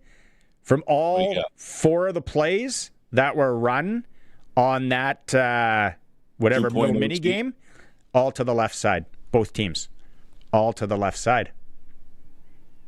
Interesting. All in the same almost area. Yeah. But anywho, Nathan. Good observation. Very good observation. Yeah, I'm a kind of a nerdy coach like that. I'm like, well, he only can roll one way. Let's just stop that. BC Nathan Rourke doesn't sound like it's months, weeks, if you're a Lions fan. Yes. And just if you're a CFL fan, like, it's the best player in the league. You want the best players to be out there playing. What Rourke means to the league and the talent. So Ryan Rigg in their GM, had a media availability, said no surgery required, which is huge. Thankfully, it's the non-throwing shoulder, so it's just going to be a matter of, rehab, pain tolerance, et cetera, et cetera. I was just talking to somebody in the basketball world about somebody dealing with an injury, and they said, sometimes you have to protect the player from himself. It's almost like this is what it's going to be with Nathan Rourke. Let's tap the brakes a little bit here. Let's not rush this. There's no need. Let's make sure that you're ready to go when you're ready to go. Do you want to give me just a couple minutes on my Blue Jays? Like, it's not good. They're back playing Tampa today. They lose 7-1. Day before they lose to the White Sox. You got to turn it around quick, or is this thing toast, Arash? I think it's toast, Barney. They're in last place. They're 8 games below 500. The team that's 3 games above 500, the Red Sox, have won 14 in a row, and they're middle of the pack in the division.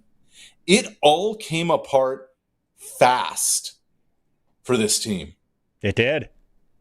And, a year ago at this time, we're like, these guys can't lose. Now we're saying these guys can't win. And they weren't as good as last year indicated when you really look back at it. 51 come from behind wins, blah, blah, blah. But they're not this bad, but that's the way it kind of goes sometimes. And They're probably somewhere in the middle. Somewhere in the middle would have had them in some kind of wild card conversation. But Vladimir Guerrero Jr. is having like an all-time horrible season. And on top of that, the Blue Jays are dead last in runs scored in baseball. Who would have thought that? Where were you in 1987? Oof, grade 1? In Turo? Turo, yeah. Okay. So maybe you didn't. But you know I like my music on this day and music trivia stuff? Sure. I'll throw one at you. I think almost everybody in the world, because 87 I was 10, right? So pushing 11. I think every single person I know had this cassette, especially all the guys I played hockey with, except for me. On this day in 1987, Guns N' Roses released their debut album, Appetite for Destruction, featuring singles Welcome to the Jungle, Sweet Child of Mine, and Paradise City. When you go back on that, and I know it's not up there, but what an album. You know what? I'm going to go through that album when we hang up, just to like check out all the tracks. I don't know which one. Like, Welcome to the Jungle is such a like an event. Like, I don't care if it's a hockey, football, wedding. We funeral. got fun and games. We got the funeral. But Sweet Child of Mine, when he went in that video, when he did that sideways dance, that headband on. Like, I was like, I don't hang out in the smoking section at school, but I almost want to go buy some acid wash jeans and Trans Am. Yeah, that was good stuff, man. Yeah, absolutely. Okay. We are going to catch up Friday? Friday, yeah, after the Rider game.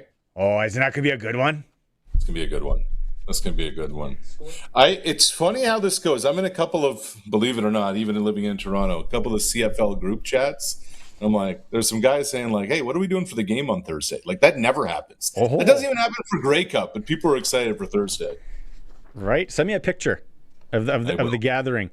What's the score? Yeah, we're going to play SaskTel, pick the score in a bit here. What's your score? To me, it's a one score, like field goal late in the game, 27-24. You pick who wins. Okay. By the way, on the Red Blacks, I know things are horrible, but our guy Brett Law there, you can't miss. Oh. Can't miss. What a season. Trade. Let's start the rumor. He's coming back. Yeah. All right, buddy. Catch up Friday. I'll send you my bets, too, before the game. Please do. Please do. So, yeah. Arash Madani, coast to coast for Brian Gawley, Smart Investing Solutions. You got to be smart with your money. When you're being smart, you call Brian Gawley. Saw him on Saturday night. Looking dapper. Brian Gawley, Smart Investing Solutions. Okay, we're going to break. We still got Jonah Sivertson coming up. A little hockey talk. And we got winning as well. It's a Sportscage. We'll be right back. Karen explains why she is comfortable investing her money with Brian Gawley of Smart Investing Solutions. I don't have to worry about it. Once I do it, I know it's looked after, and I have seen good success as well in our investment. He's very knowledgeable, he's very trustworthy, and he wants the best for his clients. Don't guess with your money. Call Brian at 306-546-2533. SmartInvestingSolutions.ca. Join the celebration at Bauerfest this Saturday at Extreme Hockey. Come out for lunch in the parking lot, check out the complete Bauer lineup for the new season, and meet some of the Regina Pats from 11 until 1. Plus, don't miss your chance to win great Bauer prizes and giveaways, including skate croc charms, Bauer stickers, calendars, keychains, a Bauer JBL speaker, and more. It's a day of hockey, fun, and great prizes for players and fans alike. Don't miss Bauerfest this Saturday at Extreme Hockey. See you there.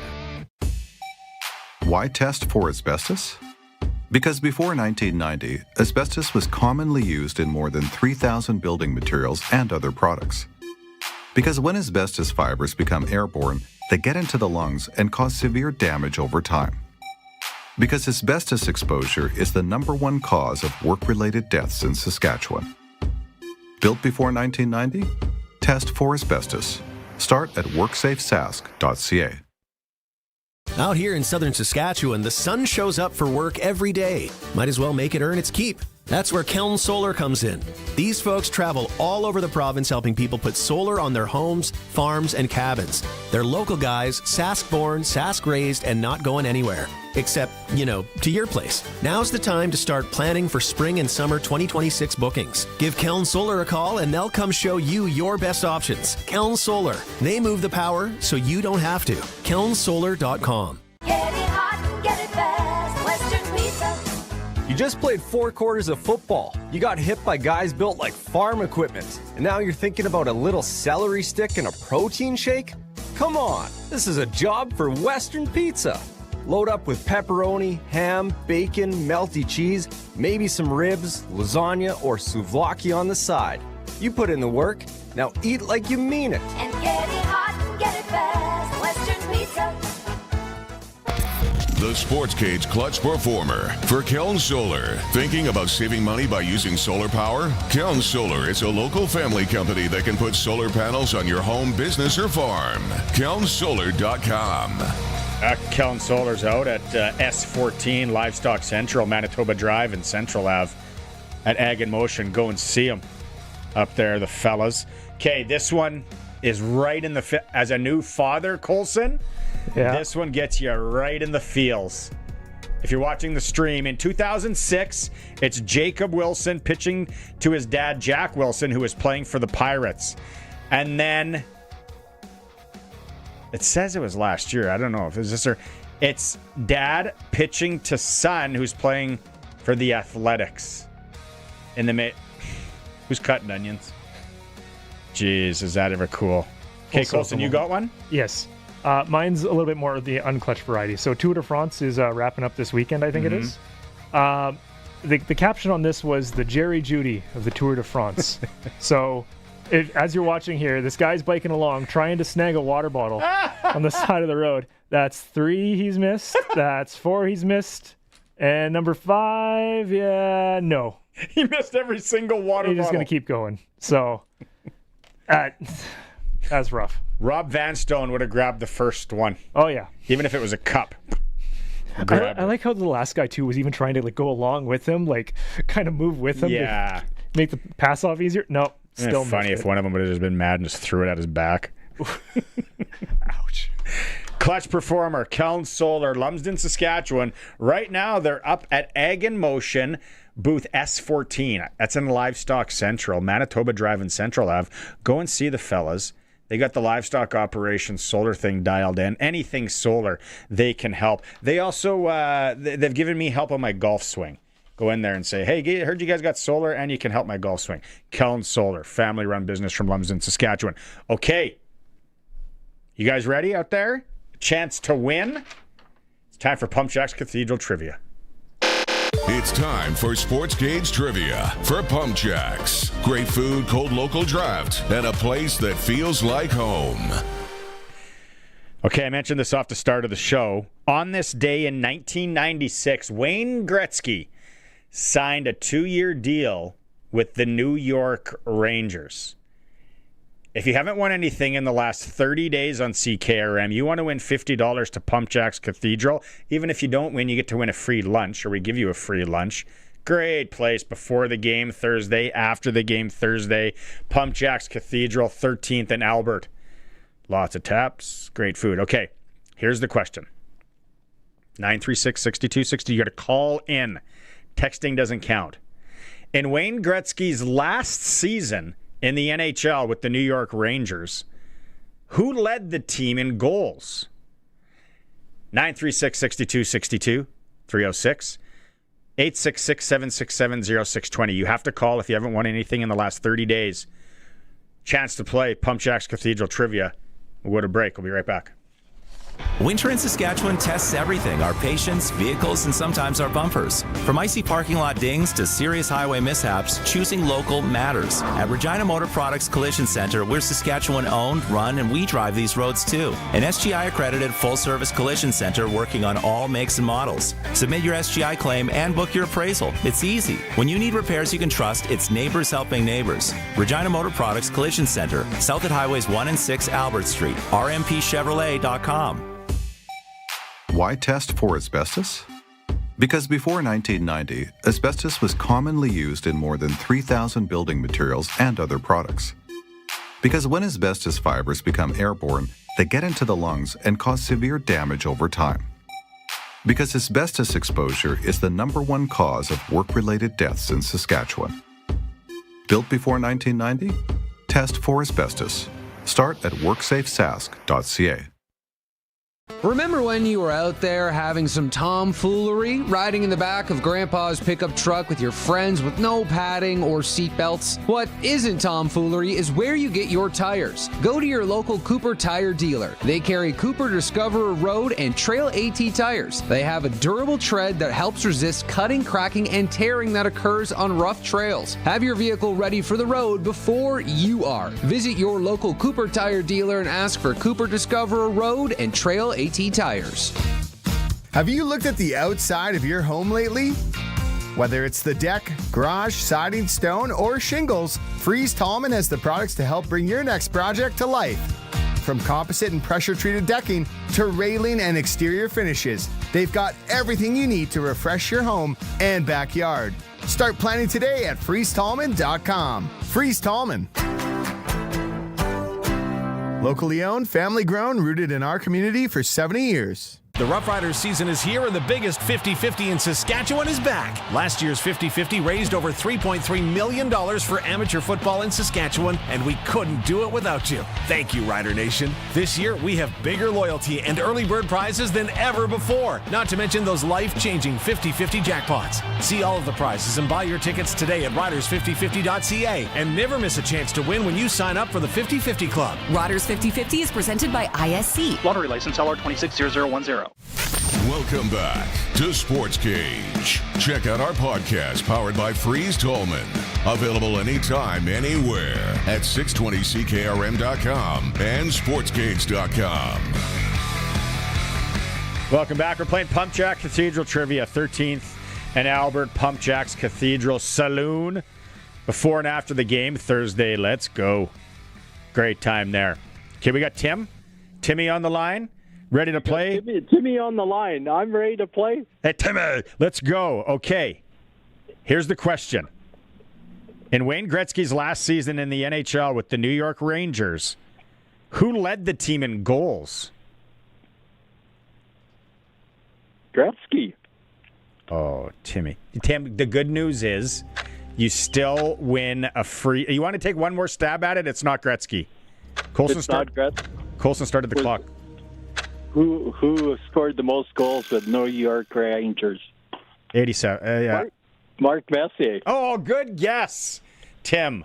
But unfortunately, it wasn't Mark Messier. Stay on the line, Tim. Colson's going to get your information for a free lunch at Pumpjacks Cathedral Saloon.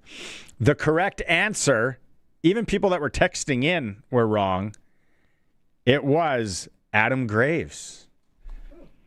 Adam Graves, the most goal with 38 bingos, as they call them, that year. Pumpjacks Cathedral, that means next week, $100 on the lines. Let's keep the hockey talk going here. Western Pizza. Why wouldn't a guy or girl? Western Pizza tonight. Perfect pizza, generous amount of toppings. The lasagna, the salads, the souvlakis, all of it is great. I had it for lunch and I'm hungry for it again. Western Pizza. Joining us, he's been on the show before, Jonah Sivertson from the Prince Albert Raiders, and I guess we can now say from the Las Vegas Golden Knights, drafted last month or earlier this month. Jonah, thanks for taking some time. Has it kind of worn off, or is it kind of settled in now? You can say, if it has, you can say, yeah, no, it is. Now the hard work starts.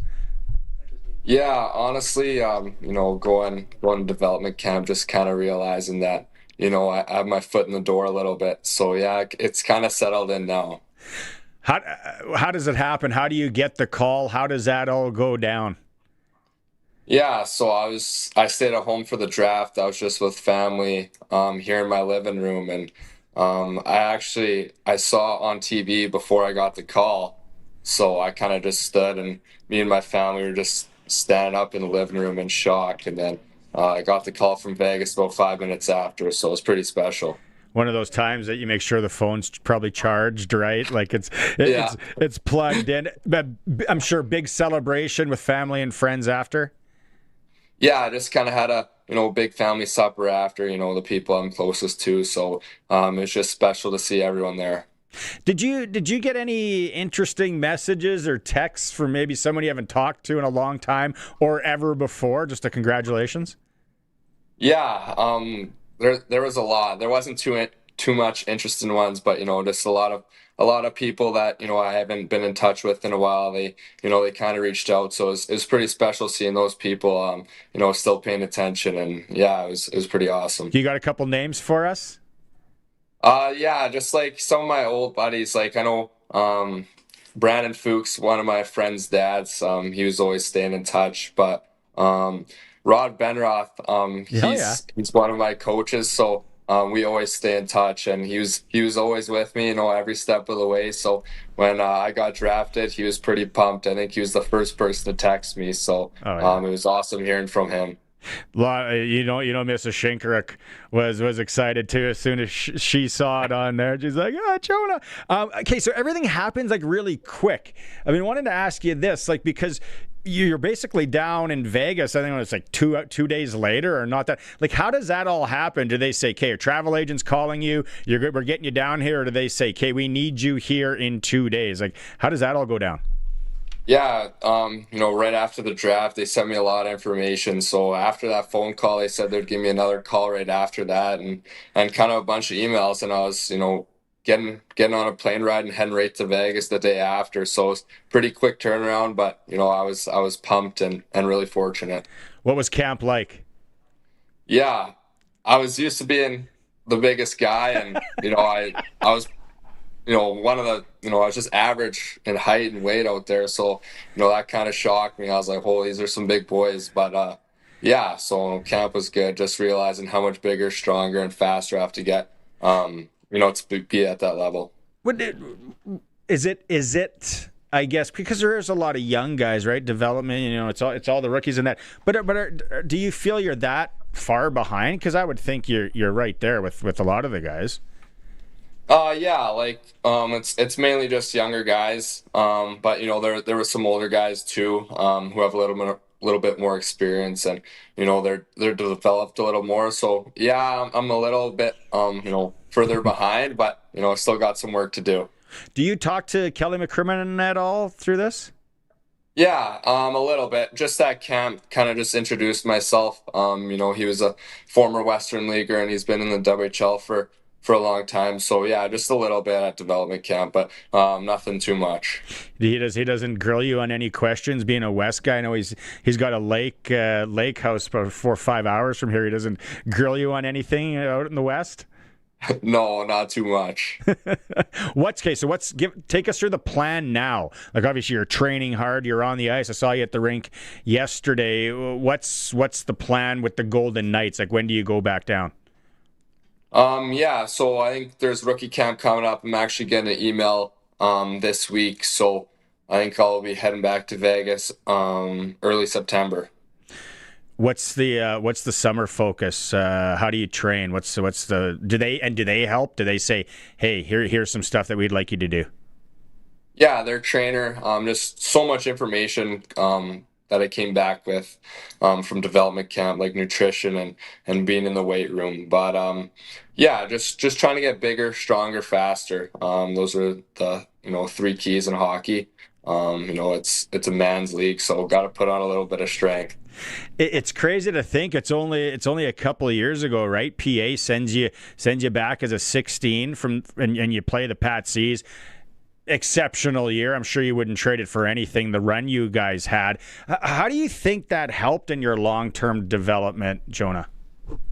Yeah, I think it helped a lot. Going back to U18, being a leader on that team, I think that was big for me. Getting more minutes, playing in some key moments. But it was also just a great time. We had a really tight group of guys, and we were all willing to give it our all every day, and I think that's why we were so successful that season. What about your boy from PA, Daxton Rudolph, right? Like that's pretty special as well. Yeah, No, that's amazing. I always knew he's a great player. When I was 16, even seeing him at camp at 15 for the first time, I knew he's going to be a really good player, and just really happy for him. And for him to go to Buffalo, it's just so amazing. Kind of all his work, it paid off for him. Is he one of those guys too, like just a really high IQ guy?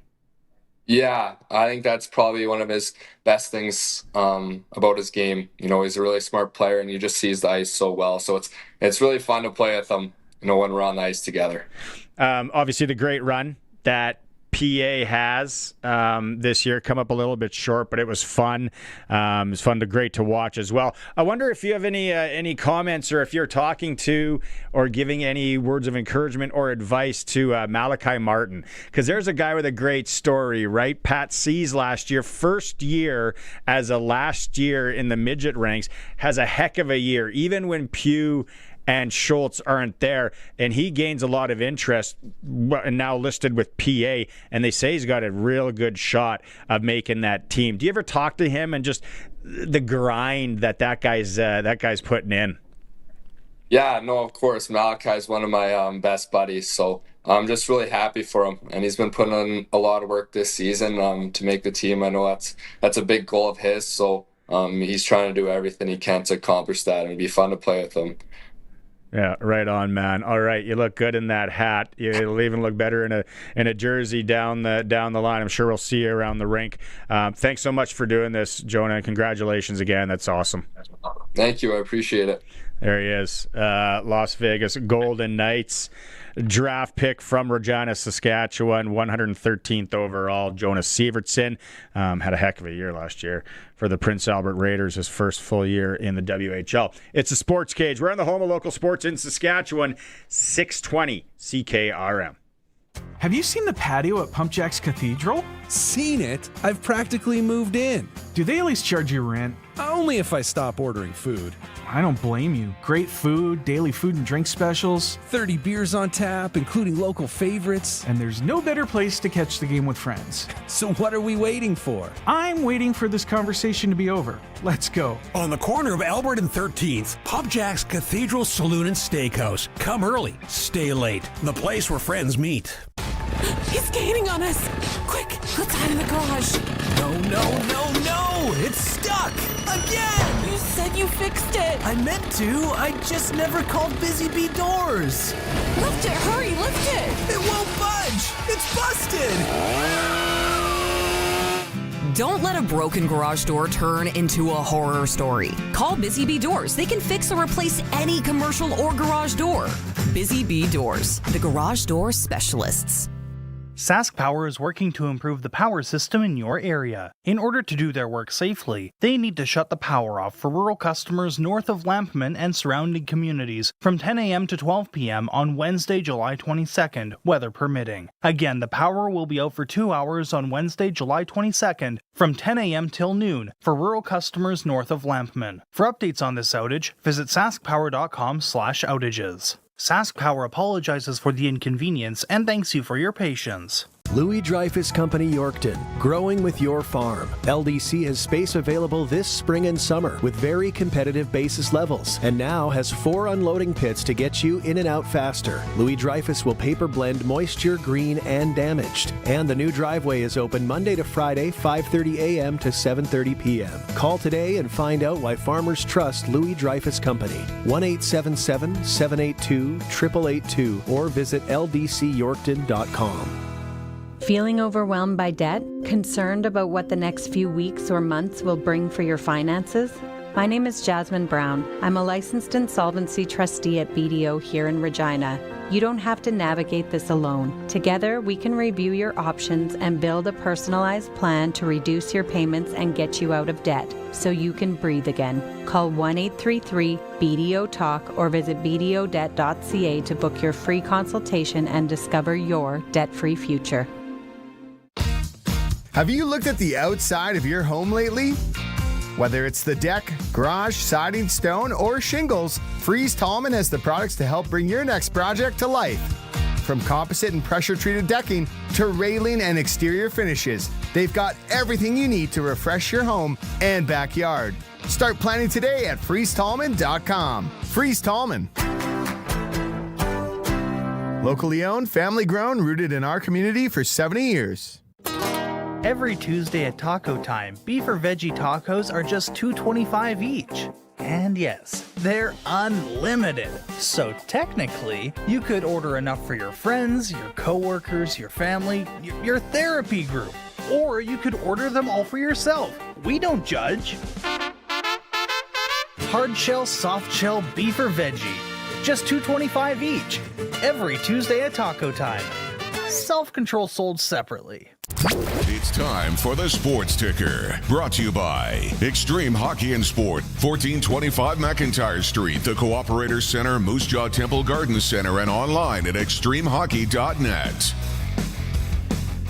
All right, Riders release their report on who's active and out for the game today. Looks like Nelson Lacombo still out, and Ryder Varga is still out. Obviously, Matthew Sexton and that nasty injury with his ankle, he's out. And there's news out of Edmonton. 3 Down Nation is reporting Edmonton Elks have listed offensive lineman Carter O'Donnell as doubtful for Thursday's game. So that'll hurt the Elks on the O-line as well. Some other CFL news.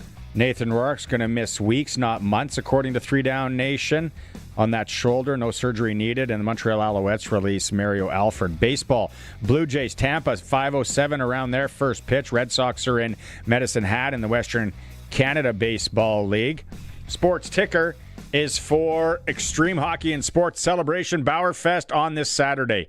At Extreme, come out for lunch. Check out the complete Bauer lineup for the new season. Meet some of the Regina Pats from 11 to 1. And don't miss your chance to win great Bauer prizes and giveaways. They're local. They support local. Extreme Hockey and Sport under new management. McIntyre Street, the Cooperator Center, and in Moose Jaw. Let's go out and talk to Brian Raymond from Flowing Springs Golf Course. Mr. Raymond, again, I had talked to some people that were playing the course on Sunday. Said it's fantastic out there. It's juicy. No question about it, and you can't get a better day than today. It's absolutely gorgeous outside, hardly any wind, and the temperature is nice and comfortable. A little hazy, but not too bad. And you're right, the course is in fantastic shape right now. Okay, maybe someone wants to get out for a date night tonight, and they're saying, let's go golf, or they want to part ways, and they just want to be away from each other. Is there tee times available tonight? Absolutely. We've got a few tee times still available after 6 o'clock. Of course, it's only $22.50 to come out and play. And, of course, every day after 3 o'clock, it's only $40.50. And tomorrow being Wednesday, every Monday and every Wednesday, if you're a senior, meaning over 60, or if you're a female, you come out and play the golf course for just $42.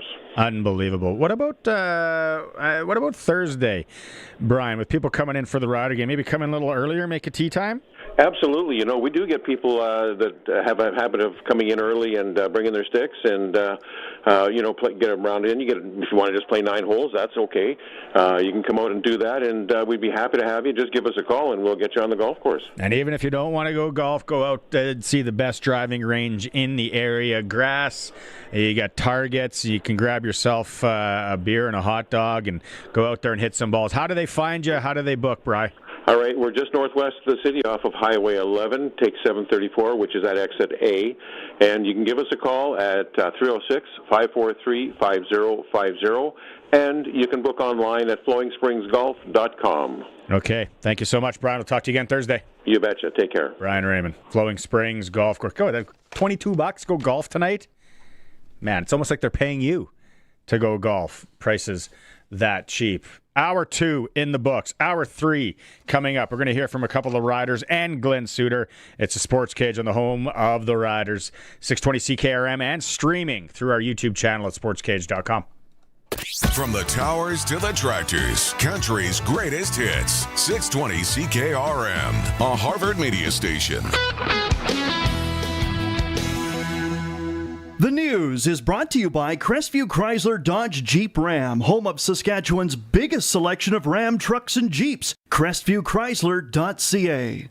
It's 5 o'clock. Good evening. Partly cloudy and 25 degrees in Regina. I'm Will Manzik from the SAS Today newsroom with 620 CKRM News. Premier Scott Moe is urging Trade Minister Dominic LeBlanc and his team to camp out in D.C. until the Canada-U.S.-Mexico trade agreement is renewed. This comes after U.S. President Donald Trump threatened even more tariffs on Canadian goods.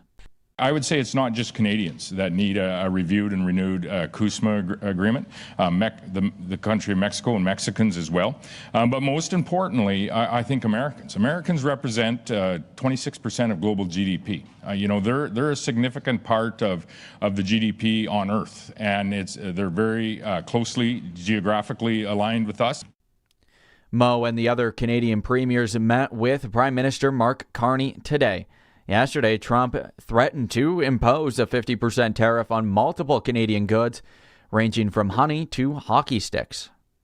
Surveys indicate the majority of people going to Ag in Motion this week will spend 2 days at the 3-day event. Wednesday is traditionally the busiest day of the show. Ag in Motion manager Rob O'Connor talks about the advantage of being early and going on day one. Day one's a great time because most of the company's engineers and decision makers are there too. So if you do want to make a deal quite quickly or a large deal, the right people will all be there on Tuesday and Wednesday. Thursday does slow up a little bit. So again, if you just want to come for the show, see some things, participate in some demos, Thursday's not a bad choice either. Ag in Motion runs today through Thursday west of Langham. Among the things to see are crop plots, equipment demonstrations, livestock central, and more than 600 companies and organizations on site. An appreciation event in Saskatoon has recognized volunteer crop reporters for their years of service. The event was put on by the government of Saskatchewan. It celebrates volunteers who have 25 to 45 years of service, providing weekly field reports. Agriculture Minister David Merritt thanked them for helping keep producers informed through the growing season. More than 200 volunteers contribute to local observations on crop conditions, moisture levels, seeding progress, and harvest across Saskatchewan. Moose Jaw's 2 off-leash dog parks remain closed nearly a month after reports of one dog's death and several illnesses. The city says water testing found no problems with samples meeting Canadian drinking water quality standards. Officials say the parks will stay closed while they review additional veterinary information and pending laboratory results. That's 620 CKRM News. Read more stories from around your community and around the province at sasktoday.ca and 620ckrm.com. Weather is next. And now your summer savings report for Crestview Chrysler in Regina. Current conditions include no-charge diesels on select Ram trucks, kicking off a powerful month of savings here in Regina, and adventure seekers can get into a brand new Jeep Cherokee with payments starting at just $279 bi-weekly plus tax. Forecast models are calling for heavy discounts, low finance rates, and serious trade values, all expected to continue throughout the entire month. This has been your summer savings report for Crestview Chrysler Dodge Jeep Ram in Regina. Weather for Next Gen Coatings. Spray coatings for truck bed liners, rocker panels, and more. Same company, new name. 1865 McCarra Street, Regina. And Kevin's Marine. Make the most of summer with a boat or pontoon from Kevin's Marine in Fort Capel. kevinsmarine.com. And now it's time for your 620 CKRM Precision Weather Forecast. Tonight, partly cloudy, a southeast wind between 10 to 20 kilometers an hour, a low of 13. Tomorrow, mostly sunny, a southwest wind between 10 to 20, a high of 28. Tomorrow night's low, 15 degrees.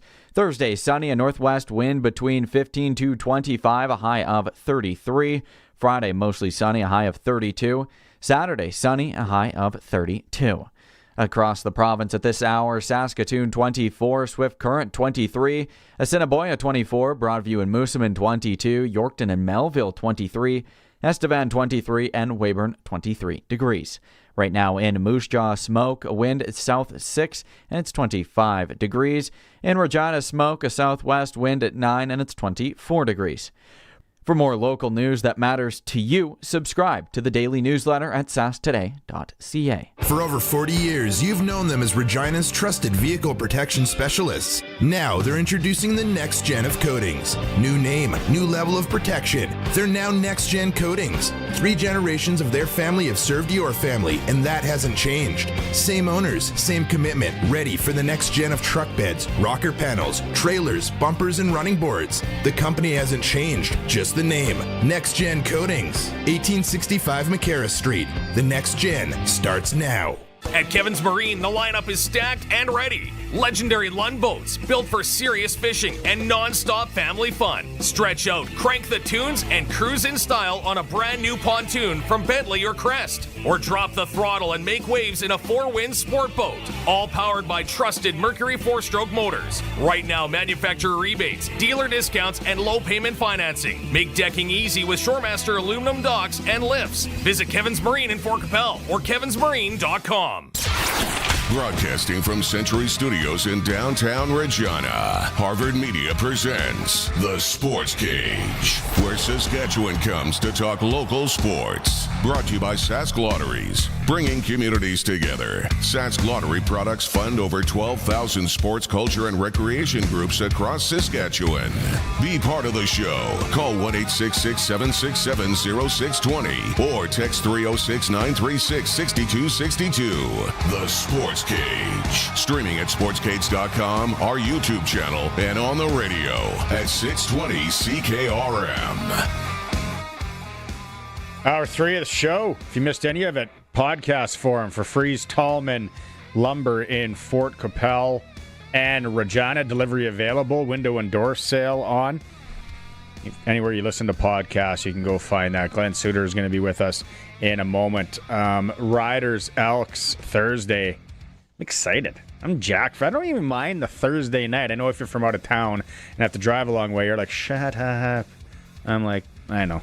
That sucks. Maybe get a little tailgate in as well. Protecting Trevor Harris is always key, especially when you see what happened to Mr. Rourke. But our offensive line has been buttoned up so far this year. How about a little Dave Thomas one-on-one today at practice with Logan Furland? Logan Furland, the countdown to game time is on. Obviously, it's been a lot this week. How good is it just to get back playing and thinking football? Yeah, it's always good to get back on the field after a bye week, especially, and with what's going on, just try to keep our mind on the game as much as we can and just be together as a team. Where does that mental fortitude come from? Obviously, there's a lot that's done in the community by the Roughriders Foundation when it comes to the mental awareness campaigns. What's being done with the Roughriders right now? Yeah, we got to practice what we preach, right? We go out talking about this to kids across the province, and we can follow what we've learned through the foundation presenting these kids, and we can practice these steps ourselves, and it really just puts in our own lives and our own situations. In games, media like to build it up, go figure, but this is a first place showdown, if you will, in the West. Are we emphasizing this game too much? I don't think so. We try to treat every game the same, no different than the last. We just try to go 1-0 each week, and that's the goal. You're playing Edmonton back-to-back weeks. Is it easier preparing for a team twice, or are we not there yet?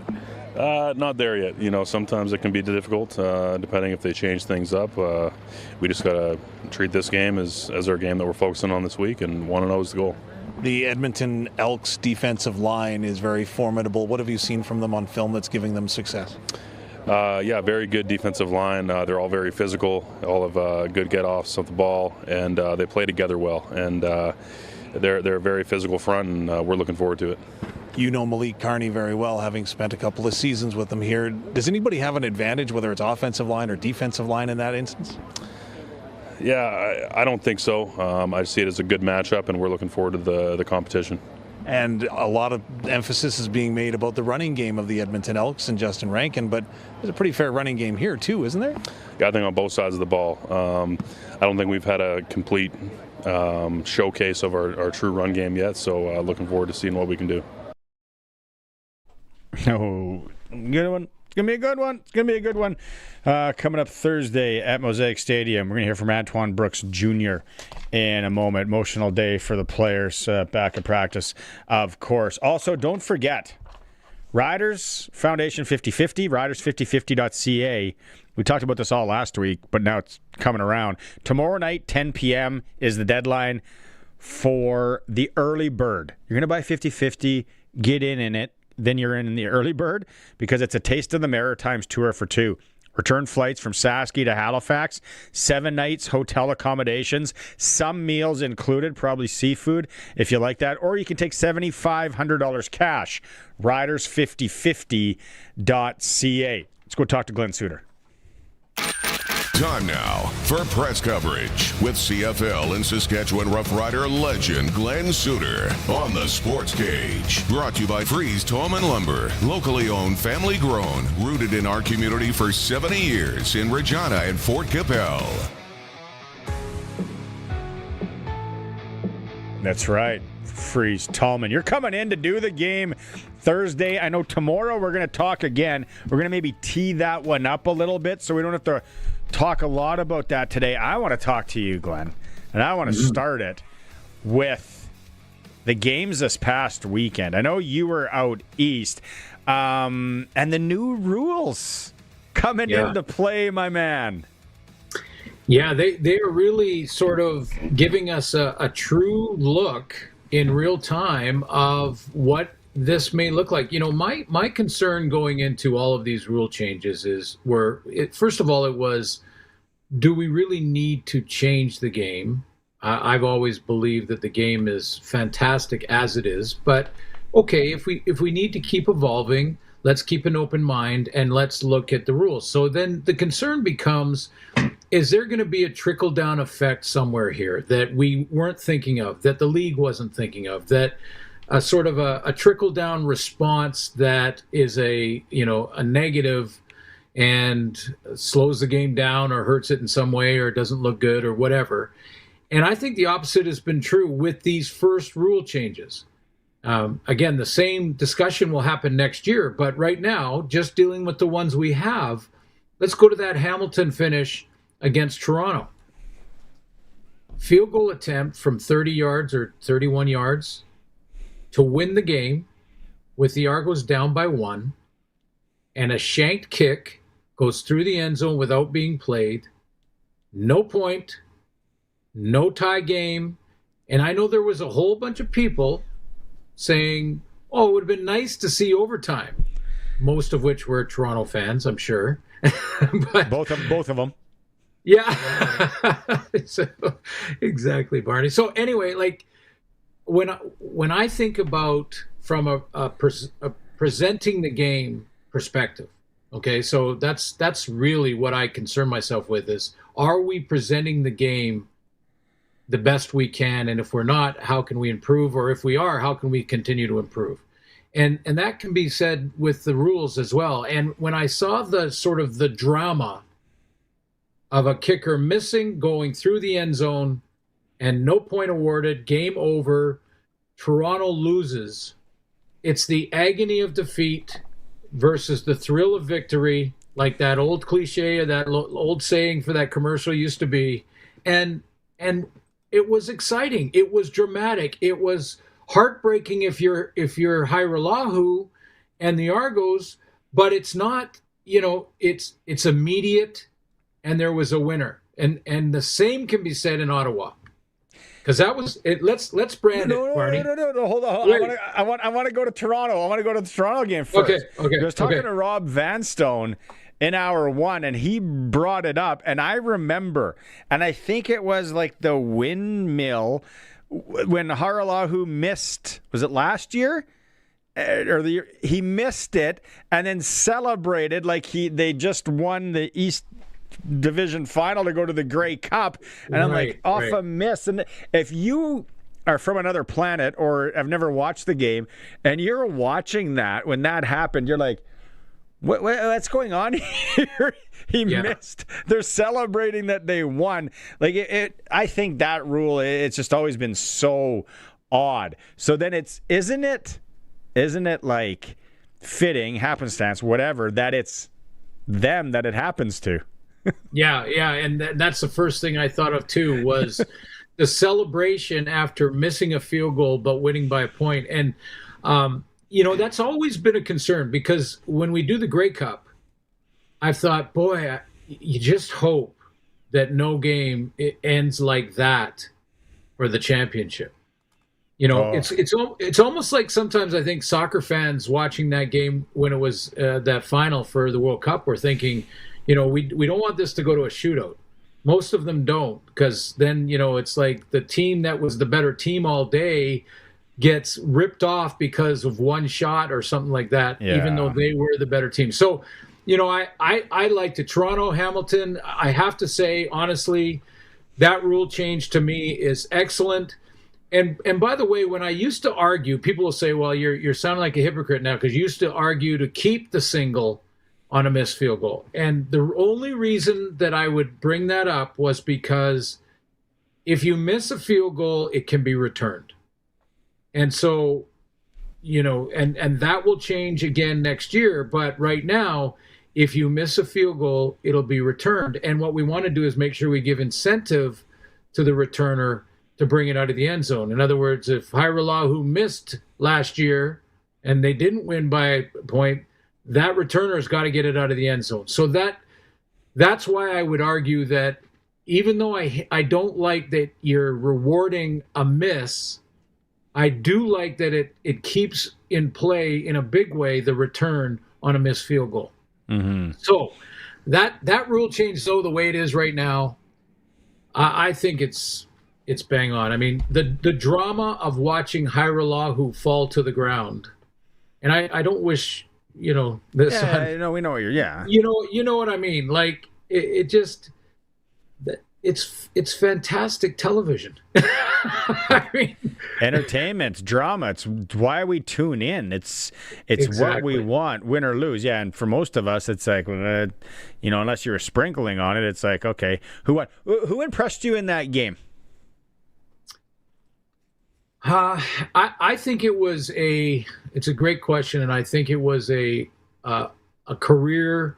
It may be a career changing in a positive way game for Trey Ford. And let's just say the opposite happened, and Trey didn't look good. He looked confused. He looked out of sorts. They didn't win.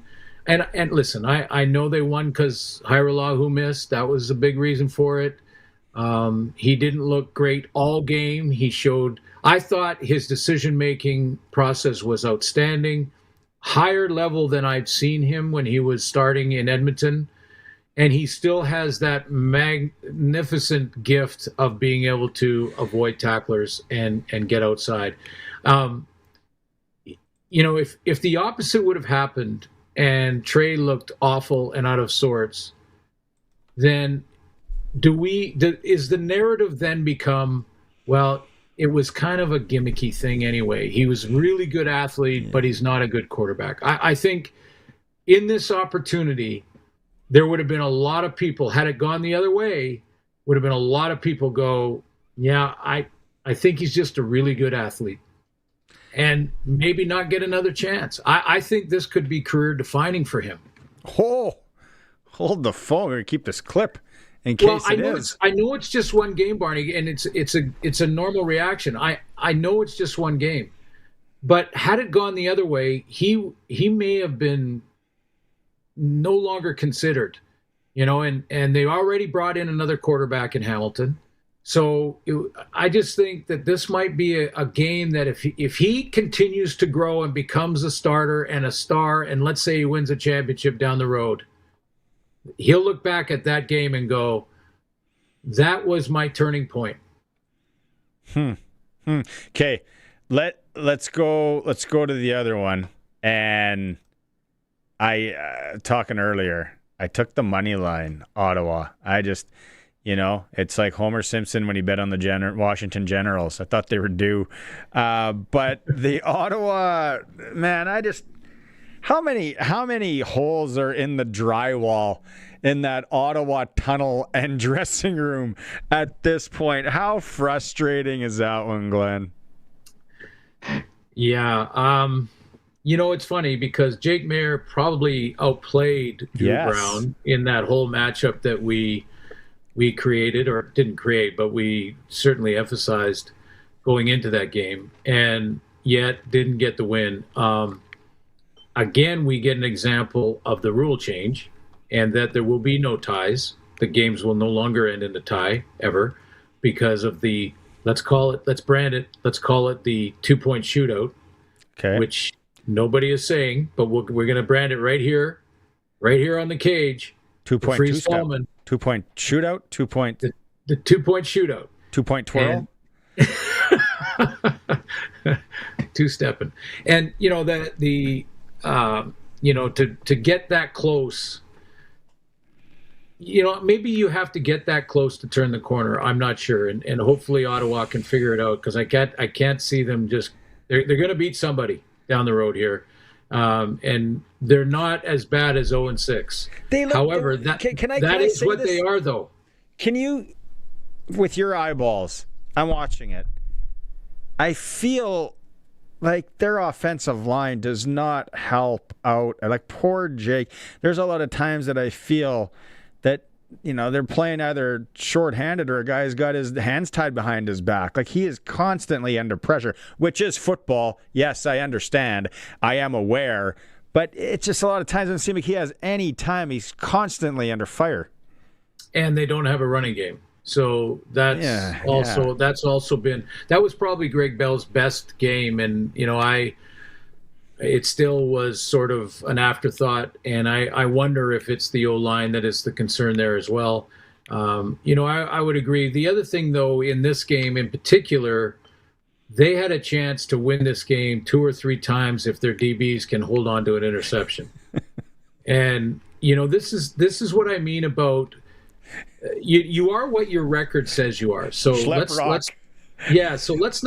not pretend that, let's not try and build up that they're not an 0-6 team. They're 0-6. That's what it says, and that's what they are.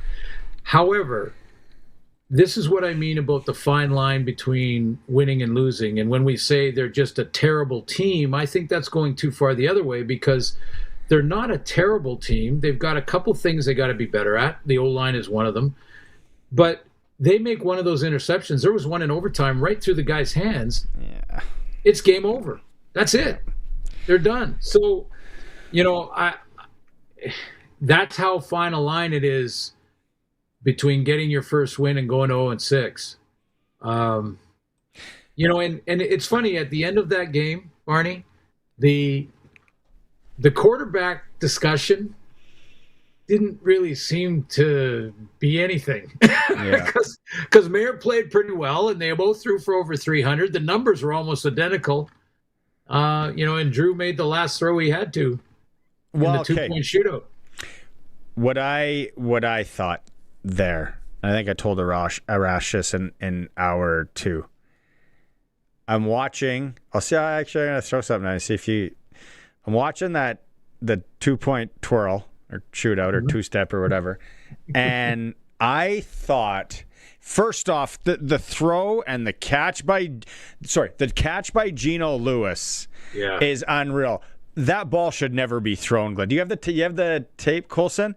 Like, if you're coaching this or you're an offensive coordinator, off his back foot into coverage with the safety coming over, like that ball, this isn't the play you want for a 2-point convert. This is like a hope and pray, and somehow, some way, Geno comes down with it.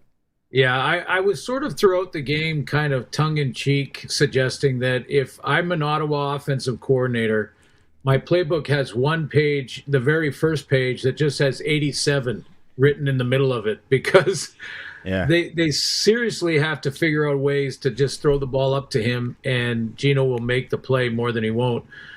Amazing catch. Just amazing catch. And, it's too bad, like I said, that they have Keelan White, Justin Hardy, Geno, Pimbleton on the outside. If you would look at that receiving core, you're going, hey, that receiving core should be as good as any in the league. And yet they find ways. I mean, that's the difference between teams that have learned how to win. You hear that all the time, how to learn how to win, and making that one last play or that one penalty that hurts you or whatever it may be. That's the difference. I'm listening to you do that game because I took Ottawa on the money line, thinking it was a chance. And I also had Geno Lewis anytime touchdown. And you're talking about just throw him the ball. And I'm like, yes, Suits. I need him to get a touchdown. Okay, I didn't know that. I know. But okay, so the other thing is I felt Winnipeg was prepared with these convert plays. Like, I don't know what zone Ottawa was in, but it's almost like Winnipeg ran that little sit down right over the line, boom, play. Then they came at him with the same look almost, and Ottawa was out to lunch again. It just seemed like Winnipeg was more prepared for the new overtime rule. Yeah, possibly. Only the coaches would be able to answer that, but for sure. But it looked like it, because that call where an entire secondary is giving up about 7 yards of space on a 2-point convert play. I mean, you've got to be up a yard off the ball, eliminating any hot throws. And then if they beat you at the back of the end zone with a Geno Lewis style catch, okay, you live with that. Exactly. But yeah. And that goes to the same thing about a team that's 0-6. It's not just the players. It's sometimes it's that one decision by the coach, and you go, oh man. Yep. And it's like you're trying to protect and force, like we gotta figure out a win here. We gotta have a win, rather than thinking about what do I need to do when they're down there at that part of the field, and be aggressive as I can be. And if we go down swinging. I had to watch the Winnipeg plays again. And I watched your replays because I'm like, I have a play, and I think because we used to run it, and then I would run it in men's league, and then now I run it with the kids, which is hard on 5-on-5, but it's the same, and I call it's called TP. So the two receivers go about 3 yards deep in the end zone, and they cross. Then the third guy just sits right at the goal line on the cross, right? And I'm like, I think they just ran our play, which it wasn't. The other thing, Glenn, that I thought in overtime, all 4 of those plays went to the left side. Yeah, well, if you're throwing quick game, your mechanics as a quarterback, I'm sure Trevor will tell you this, or Darian too, will tell you that one step throw on the quick game is easier to your backside. But yeah, I thought they were well prepared. I love that play. Very difficult to defend, even if you're in man and press. Press, you get in trouble if you're up on the line of scrimmage because of the cross. Yeah. Now do you switch that? Because usually when you're playing press coverage and everybody's in bump and run, you're locked. You're saying no switches. You're locked. So then you get picked off, and by the time that third guy figures out where the curl is, right at the top of the teepee, dead meat. You're dead meat. It's too you're late. You're a sitting duck. Too late. As long as you can throw it and catch it, you should be good. And then I know you didn't do this game, but jokingly aside, I don't know if you're still listening, I texted Arash in the Montreal Calgary game because it didn't look too good for Calgary early. They're down 22-0. I said, hey, we need to get a wellness check on Jeffrey in Calgary, one of our listeners here. Yeah, but then Calgary scraps back right in that one. Munch, I thought Davis Alexander looked good because we were all kind of talking about the hamstring last week. Yeah, I think that the moment for me in that game, or what I took out of that just jumped off the page, is that Davis Alexander is the best player in the league right now. Okay. And I know we've, in all fairness to Justin Rankin and no disrespect there, Philpott for sure is in the discussion, but for a couple of reasons. One is he is such a gamer. I mean, he finds a way. He buys himself space. He does such a great job when he's off schedule, outside, running around, scrambling around, finding plays. Usually it is Tyson Philpott, by the way, who seems to know the scramble rules better than anybody in the league. But I just, the degree of difficulty in the position, and we've seen what happened to teams that lost their starting guy in the in that difficulty in the position, it elevates him above Justin Rankin to me. And Justin is still in the discussion, as is Tyson Philpott. I know it's super early. We're not even at Labor Day. But right now, Davis Alexander is the best player in the league. Do you ever look at your body maybe when you're suntanning or walking around the beach in your swim trunks and be like, oh, I remember that scar. That's from that burn at Taylor Field. A lot of discussion down south at the NFL of players starting by George Kittle with wanting to go to the real deal, to grass at a place like MetLife Stadium. And then obviously in Seattle, too, they had to put it down for the World Cup. Wouldn't it be a perfect world? It's not going to happen, Glenn. But because of the injuries that we're seeing, and what is it, 69% I pulled up, that stat data showing 69% more injuries are coming from the artificial. Yeah, as a player, well, first of all, let me be real clear on one thing. I go out of my way to not look at my body. So I will sprint past mirrors to not look at my body. Where's my robe? Everything from my playing days has shifted. Let's not talk about it.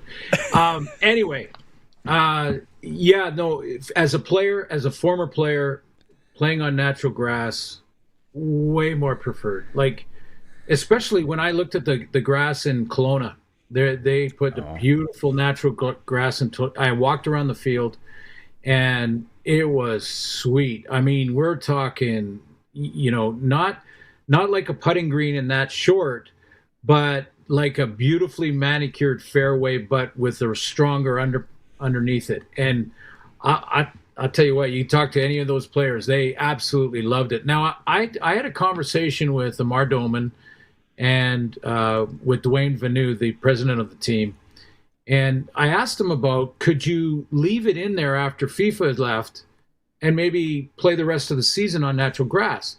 They actually wanted to do that. And they talked to FIFA and they talked to the people that put the grass down. And in fairness to FIFA, I thought initially it was that FIFA said no. And they said, no, once we're out, we're taking the grass with us, or we're getting rid of the grass. You got to put it on your own thing. It wasn't exactly that. I mean, it was partly that, but not. There was another side to it, which is that grass for FIFA and for BC Place only lasts probably another month, maybe 3 weeks, and then it could start browning in spots and things like that, and they can't fix that unless they replace full sections and things. So logistically, they got into this thought that, well, if we leave it in even for 1 or 2 games, it would look great, the players would love it, but what if it turns brown and then we have another game coming up and we don't have time to switch it then?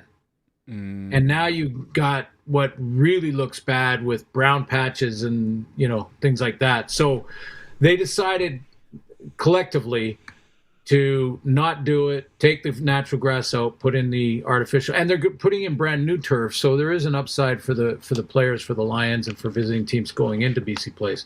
But I found that interesting because I guess there is a lifespan to those soccer fields that were put in domes. And I do know that with Abbotsford, out in Abbotsford here, was where that grass for FIFA was grown. Okay. Don't go there. Don't go. It's a family program. Yeah. But back in your playing days, like, how excited were you to go play at Commonwealth Stadium after the Taylor turf? Yeah, loved it, because when you're comparing it to the Taylor turf, which is different than the current Mosaic turf. Oh, yeah. We're talking about pavement painted green to natural grass. The downside with, at the time, the Edmonton Eskimos, who I was convinced was always cheating, the downside to them was that they would leave the grass a little bit longer than they should have, I thought. Like a rugby? Yeah, and I used to call it gizmo grass because Gizmo was so strong and so fast that he could run through grass no matter how tall it was, and the rest of us would slow down. We would lose a good, second off our 40 times. So, and I couldn't afford that, I guarantee you. So, I always thought they have gizmo grass out here, but as far as just playing on it and the lack of injuries and diving for a pass and not losing the skin off your arms, you know what I mean? Like that there was more of my flesh on, and many players' flesh on Taylor Field turf than I want to even bring up. Yeah. Okay, we're going to do a quick chat tomorrow to tee up the game Thursday, which is awesome. But I love my music just like you do, and I got to give you one here. On this day in music history, Glenn, 1987, Guns N' Roses released their debut album, Appetite for Destruction, which featured Welcome to the Jungle, Sweet Child of Mine, and Paradise City. You had that album. Oh, no question. Tape, cassette, whatever. In fact, Welcome to the Jungle was my pump-up song for grade 11 and 12 basketball. Oh, yeah. Which is weird, but because it's more like a football kind of pump-up. But when you're talking about being physical and things like that, but I don't know. Maybe it was just around the time or what it was, but Welcome to the Jungle going off in my headset all the way to the gym, and then we'd play our basketball game in high school. So good. So good. Okay, we get to chat tomorrow. You're traveling here tomorrow. Travel safe. Don't forget your robe and avoid any mirrors. I sprint by mirrors, man. Talk to you tomorrow, buddy. Okay. Talk to you later. Glen Suitor. It's brought to you by Freeze Tallman in Regina and Fort Capel. More than a lumberyard. Siding, decking, roofing, windows, doors. There's a sale on right now. Delivery available to the home or the cottage. Freeze Tallman. Okay, we got more from Rider Camp today. We're going to hear from Antoine Brooks Jr. when we come back, and also Sprinkle of the Day. It's a Sports Cage. We'll be right back. This is Country Gold with Steve Harmon, your home for the country hits of the 80s, 90s, and 2000s. Hello, I'm Steve Harmon, inviting you to join me for Country Gold. Each week we play country favorites from the 80s, 90s, and 2000s, and we check in with the stars who made them, too. This weekend on Country Gold. Country Gold, brought to you by Trent Dickin and his experienced team at Flooring Superstore. Saturday mornings at 6 and Sunday afternoons at 4 on the voice of Saskatchewan, 620 CKRM. The Roughriders season is here, and the biggest 50-50 in Saskatchewan is back. Last year's 50-50 raised over $3.3 million for amateur football in Saskatchewan, and we couldn't do it without you. Thank you, Rider Nation. This year, we have bigger loyalty and early bird prizes than ever before, not to mention those life-changing 50-50 jackpots. See all of the prizes and buy your tickets today at riders5050.ca, and never miss a chance to win when you sign up for the 50-50 Club. Riders 50-50 is presented by ISC. Lottery license LR260010. Hey, it's your stomach. We need to talk. What are you doing to me here? Another sad little salad? I like eating healthy as much as the next stomach, but sometimes I want to live. Load me up with a Western pizza, pepperoni, ham, bacon, melty cheese. Now we're talking. And maybe some ribs, lasagna, or souvlaki on the side. Treat me like a respected stomach. Western Pizza. Dine in or take out today. And get it hot and get it fast. Western Pizza. If you've got a Steelcraft garage door, you've got a door with parts manufactured and assembled right here in Canada. A door with better insulation and seal, plus a warranty you're probably never going to use. And if you don't have a Steelcraft garage door, you should get one. Don't just hang a door, install a Steelcraft. Turn curb appeal into curb envy. Steelcraft door, Steelcraft door, Steelcraft door. We offer more. Steel-craft.ca.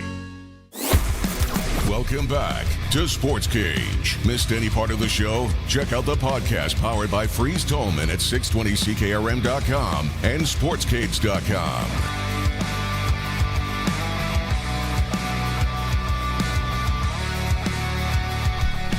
it's a sprinkle of the daytime for Sports Select. Now, Colson's back, and he's a big basketball guy. I am very intrigued because LeBron James hasn't selected the team that he's going to play for next year yet. So what I was thinking is there's some value under Sports Select, under the futures, NBA championship winner, or you can go winning conference, because the front runners right now, allegedly, to land LeBron, the Miami Heat, who are 15-1, the Philadelphia 76ers, 16.5-1. The Cleveland Cavaliers are 23-1, but I don't think if LeBron goes there, from what I know, they still ain't going to be that good. And Golden State will be old. If it was a 35 and over league, they'd probably win it, but it's 27-1 for Golden State. Those seem to be the front runner, so there could be some value there. Could be. Colson? Where do you think he lands? We should write this down. I have no idea. Yeah, you do. Come on. Yesterday when we finished the show, I thought I saw that it got posted that he went to Philly, and that surprised me. There's a lot of phony baloney stuff on the internet. I know. You got to be so careful. If he goes to Miami or the Sixers, that is his best chance, those two, to win a championship. Oh, yeah. So that's probably the best one to play if you're just going for broke. Cleveland isn't a bad option. They were good in the playoffs. They can't play defense. No. Even I know that. Yeah. And I think it was their coach who said after they lost the series that analytically they actually won the game or something. And it's like, you lost. It doesn't matter analytically what happened. Anyways. It's a bad look, coach. It is. Golden State, that's just for fun, honestly. Yeah, close, quick charter down, go visit the family, go back up.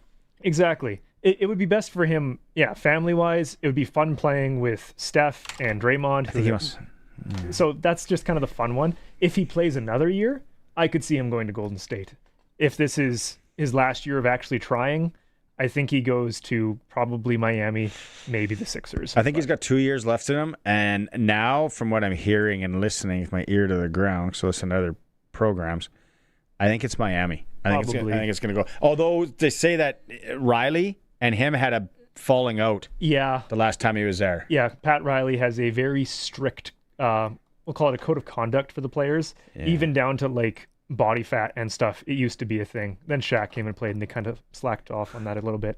But LeBron, I think the story was he loves post-game cookies, chocolate chip cookies, whatever. And Pat Riley said no to that, and LeBron was like, I can't do this. Who doesn't like a decadent and a little cup of milk? One other thing about this, though, I don't know if you saw it, but the commissioner of the NBA, Adam Silver, said they are waiting until he makes the decision to release the schedule. Yeah. What player has that kind of power in their free agency? Nobody. That they delay the schedule release of a league. Yeah. It doesn't happen. Unreal. Sprinkle of the day, Sports Select. Make your picks online, generate a QR code, take it to your Lotto Spot retailer, and there you go. Chance of winning cash in hand, and it's legal. Okay, we got a couple of things here we're gonna do. SaskTel picked the score. Oh yeah. For the game on Thursday, a chance to win tickets. This is your last chance. We got tomorrow too. Chance to win tickets to the game on Thursday. It's going to be a gooder. 936-6262 or toll free 1-866-767-0620. Listen to this though. If you haven't won anything in the last 30 days on 620 CKRM. That's important. 30 days. Call us, pick the score. Colson's going to award you tickets. And then if you're the closest one, of everybody, you get a $200 SaskTel gift card. It's all brought to you by our friends at SaskTel. Back at camp today, and the Riders were on the practice field. Dave Thomas caught up with Antoine Brooks Jr. Antoine Brooks Jr., let's start serious side. Obviously, everyone wants to know, how are you doing? I'm doing great. Not necessarily overly great, but I'm doing good enough where I just want to protect my teammates' emotions, and mental, making sure they're okay. So I'm doing better than most teammates. Jaden and you had a very special bond, one that you got to share. Yeah, me and Jaden. First of all, that's my locker mate. 3 years I get to talk to him every day, and without a hesitation, he ain't never said no to me, or he ain't never looked at me crazy. I love him to death. That's really one of the most reasons why I stay here. was one of the big bros that just made sure I was, keeping my mental okay with being on practice squad. And ain't nothing good, ain't nothing that's not good about Donk. I love him to death. He was probably the most open teammate out of all of us on his team. He bring everybody in with open arms, even his family. Because I hugged his mom 2 weeks ago before he ain't traveled with the team. Told her I'd give him a kiss, and I actually did that next Monday after the game. So, and Dad, he thought it was funny. So, me and D Fields, we both seen his mom, and that's when I told her. So yeah, I'm gonna go give your son a kiss, Mom. I know you ain't seen him today, but I'm gonna give him a kiss for you, And I actually did do that when I seen him, and he was just like confused. But I said I did that for Mom. He said, "Well, okay, I love you, bro." And it kept him moving. So. Other than that, man, I just know my brother, he don't want me moping. He a football player, and that's what, football players do. They play through everything. It's the same guy that, fight through injuries, play with a cast on, and shoot, a week before that, he played with a cast on, and that junk said pow. So, so my brother, he about everything, and I just want to, contribute that on the field, so. One of the things you do contribute is energy and continuity. A lot of your teammates look up to you for that energy. How do you bring it? Shoot, just making sure that, I could set my emotions to the side and, just make them smile. Making them smile at least 10 minutes throughout the day or every other 30 minutes is cool with people. Certain people don't make faces and show you in person how how they really feel. So, if you make them laugh, they might not feel that type of way. So that's just really me. Tell me about the challenge you faced this week. Obviously, you get through everything, and then you have a tough Edmonton Elks team to play against, not only with a great quarterback in Cody Fajardo, but a running back that's tearing it up right now. Yeah, mentally, I think we just had to come out here and practice really harder because we know what came on us, this week. But other than that, I feel like we ready, and then not necessarily like ready as in like. For the game emotionally, right? But mentally we ready, physically we ready. And I feel like it's going to be a great game this weekend, so I don't see nothing less. What have you seen on film that's making their offense successful that you need to stop? Making sure we in our gaps, making sure we can tackle, and honestly, tackling by population. Yep, there we go. Okay, Sastel picked the score. We got ticker coming up, and what are we at? 4:50. Colson's got some people on the line right now. We'll get back to that. We'll take a quick break. It's a Sports Cage, streaming through our YouTube channel at sportscage.com. Play of the game? Touchdown! More like the game to play. The new Saskatchewan Roughriders Scratch and Win ticket. It's your chance to win 10 years of Rider season tickets, a premium suite for the home opener and the Labor Day Classic, and tons of Rider swag. Plus, 2 chances to win $75,000. Tickets available at your favorite lottery retailers. Proudly brought to you by Sask Lotteries, supporting sport, culture, and recreation across the province. Please play responsibly. If you've got a Steelcraft garage door, you've got a door with parts manufactured and assembled right here in Canada. A door with better insulation and seal, plus a warranty you're probably never going to use. Combined with a LiftMaster opener, it's the right choice. And if you don't have a Steelcraft garage door, you should get one. And a LiftMaster opener. 100% made by Canadians for Canadians. Steady, tariff-free pricing and great quality, no matter what. Steelcraft door, Steelcraft door, Steelcraft door. We offer more. Get it hot and get it fast. Western Pizza. You just played 4 quarters of football. You got hit by guys built like farm equipment. And now you're thinking about a little celery stick and a protein shake? Come on, this is a job for Western Pizza. Load up with pepperoni, ham, bacon, melty cheese, maybe some ribs, lasagna, or souvlaki on the side. You put in the work, now eat like you mean it. And get it hot and get it fast. Western Pizza. Text CKRM 306-936-6262. Powered by Prairie Land Rentals. From power tools to skid steers, they probably have what you need for your job. 600 Albert Street, where you deal with the owner. It's time for the Sports Ticker. Brought to you by Steelcraft Doors Regina. Made in Western Canada for Western Canadians. Out of the CFL today, 3 Down Nation reporting Nathan Rourke won't need surgery. It's weeks, not months, for his injury. Edmonton Elks have listed offensive lineman Carter O'Donnell as doubtful for Thursday's game against the Riders. Varga also listed as out for the Riders. Montreal Alouettes have released Mario Alford today. The next World Cup of Hockey, it's confirmed, it's coming February 2028. Toronto Blue Jays on the diamond right now. Quick check at they're down 3-0 in the bottom of the second in Tampa, and Red Sox are in Medicine Hat tonight in the Western Canada Baseball League. Steelcraft Doors in Regina, also in Saskatoon and Prince Albert, covering all of Saskatchewan. Made in Western Canada for Western Canada. No tariff style. Steelcraft Doors.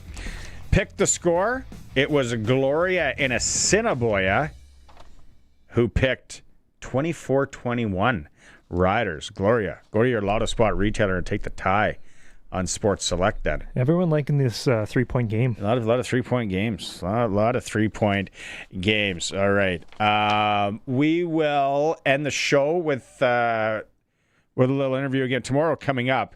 Like we said, we're going to talk to Suits tomorrow. Scott Schultz is in. Sharky is with me on a Wednesday as we get set for the big clash on Thursday. But out at Rider Camp again today, and we'll have more today. An emotional day, no doubt, and it'll be an emotional week for the team. Dave Thomas, again, this time a one-on-one with Mr. James Vaughters. Pleased to be joined by James Vaughters. James, to me, watching your progression through the first 5 games of this season, it has been remarkable how much more comfort it looks like you have. Is that a fair assessment? You mean like comfort in terms of, I think we rushed 4 a lot here and rushed more than 4 a lot here. And I think as a defensive end, that's when you feel the most comfortable. But I don't think personally I feel more comfortable than in past years or anything like that, to be honest. Well, you're bang on in that there's levels of comfort. One obviously is with system and scheme. The other one was with the personnel around you. Do either of those stand out to you thus far through 5 games? I will say that coming into the season we had some young guys and some guys that are in the starting role the first time, some guys coming off injury. So I think it does take time for a D-line to mesh and for guys to understand what they can expect from the guy that plays next to him. I think in terms of comfort there, yes, I do think there's more comfort just knowing who you're running, who you're rushing with, what you can expect from them, and that kind of thing.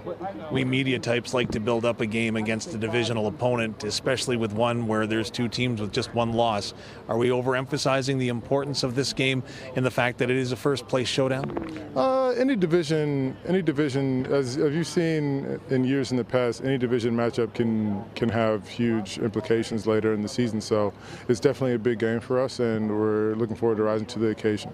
Playing against Justin Rankin, who is having an incredible start to his season. You've faced him before. What do you need to be mindful of? All credit to him. He does a great job.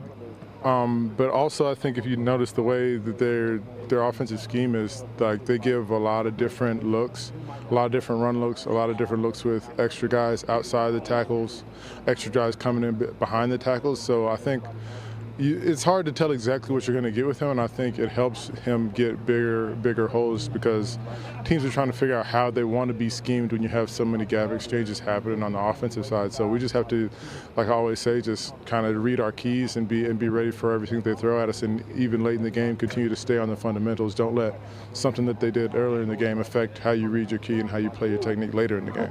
Lastly, can it become frustrating when you face a quarterback like Cody Fajardo with the escapability that he presents and having to continually focus on making sure you've got that edge? So, for example, from your position, is that something that enters your mind and not getting frustrated if he does escape?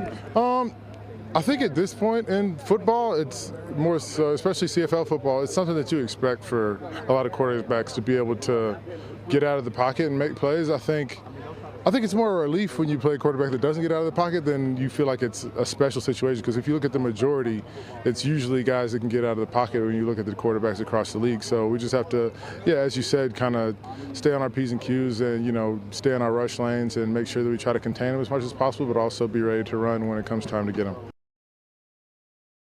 The countdown is on. The Queen City X returns July 29th to August 2nd at Real District. Experience live entertainment on the grandstand stage, exciting midway rides, and family-friendly fun for all ages. Check out amazing attractions, incredible shows, local vendors, delicious food, and 5 days of non-stop excitement. Plus, don't miss special weekend highlights, including the Family Day Pancake Breakfast and a spectacular fireworks finale. Save on admission with advanced tickets available until July 28th at 11:59 p.m. Get your tickets now at queencityx.com, presented by SaskTel. SaskToday.ca is your local news source.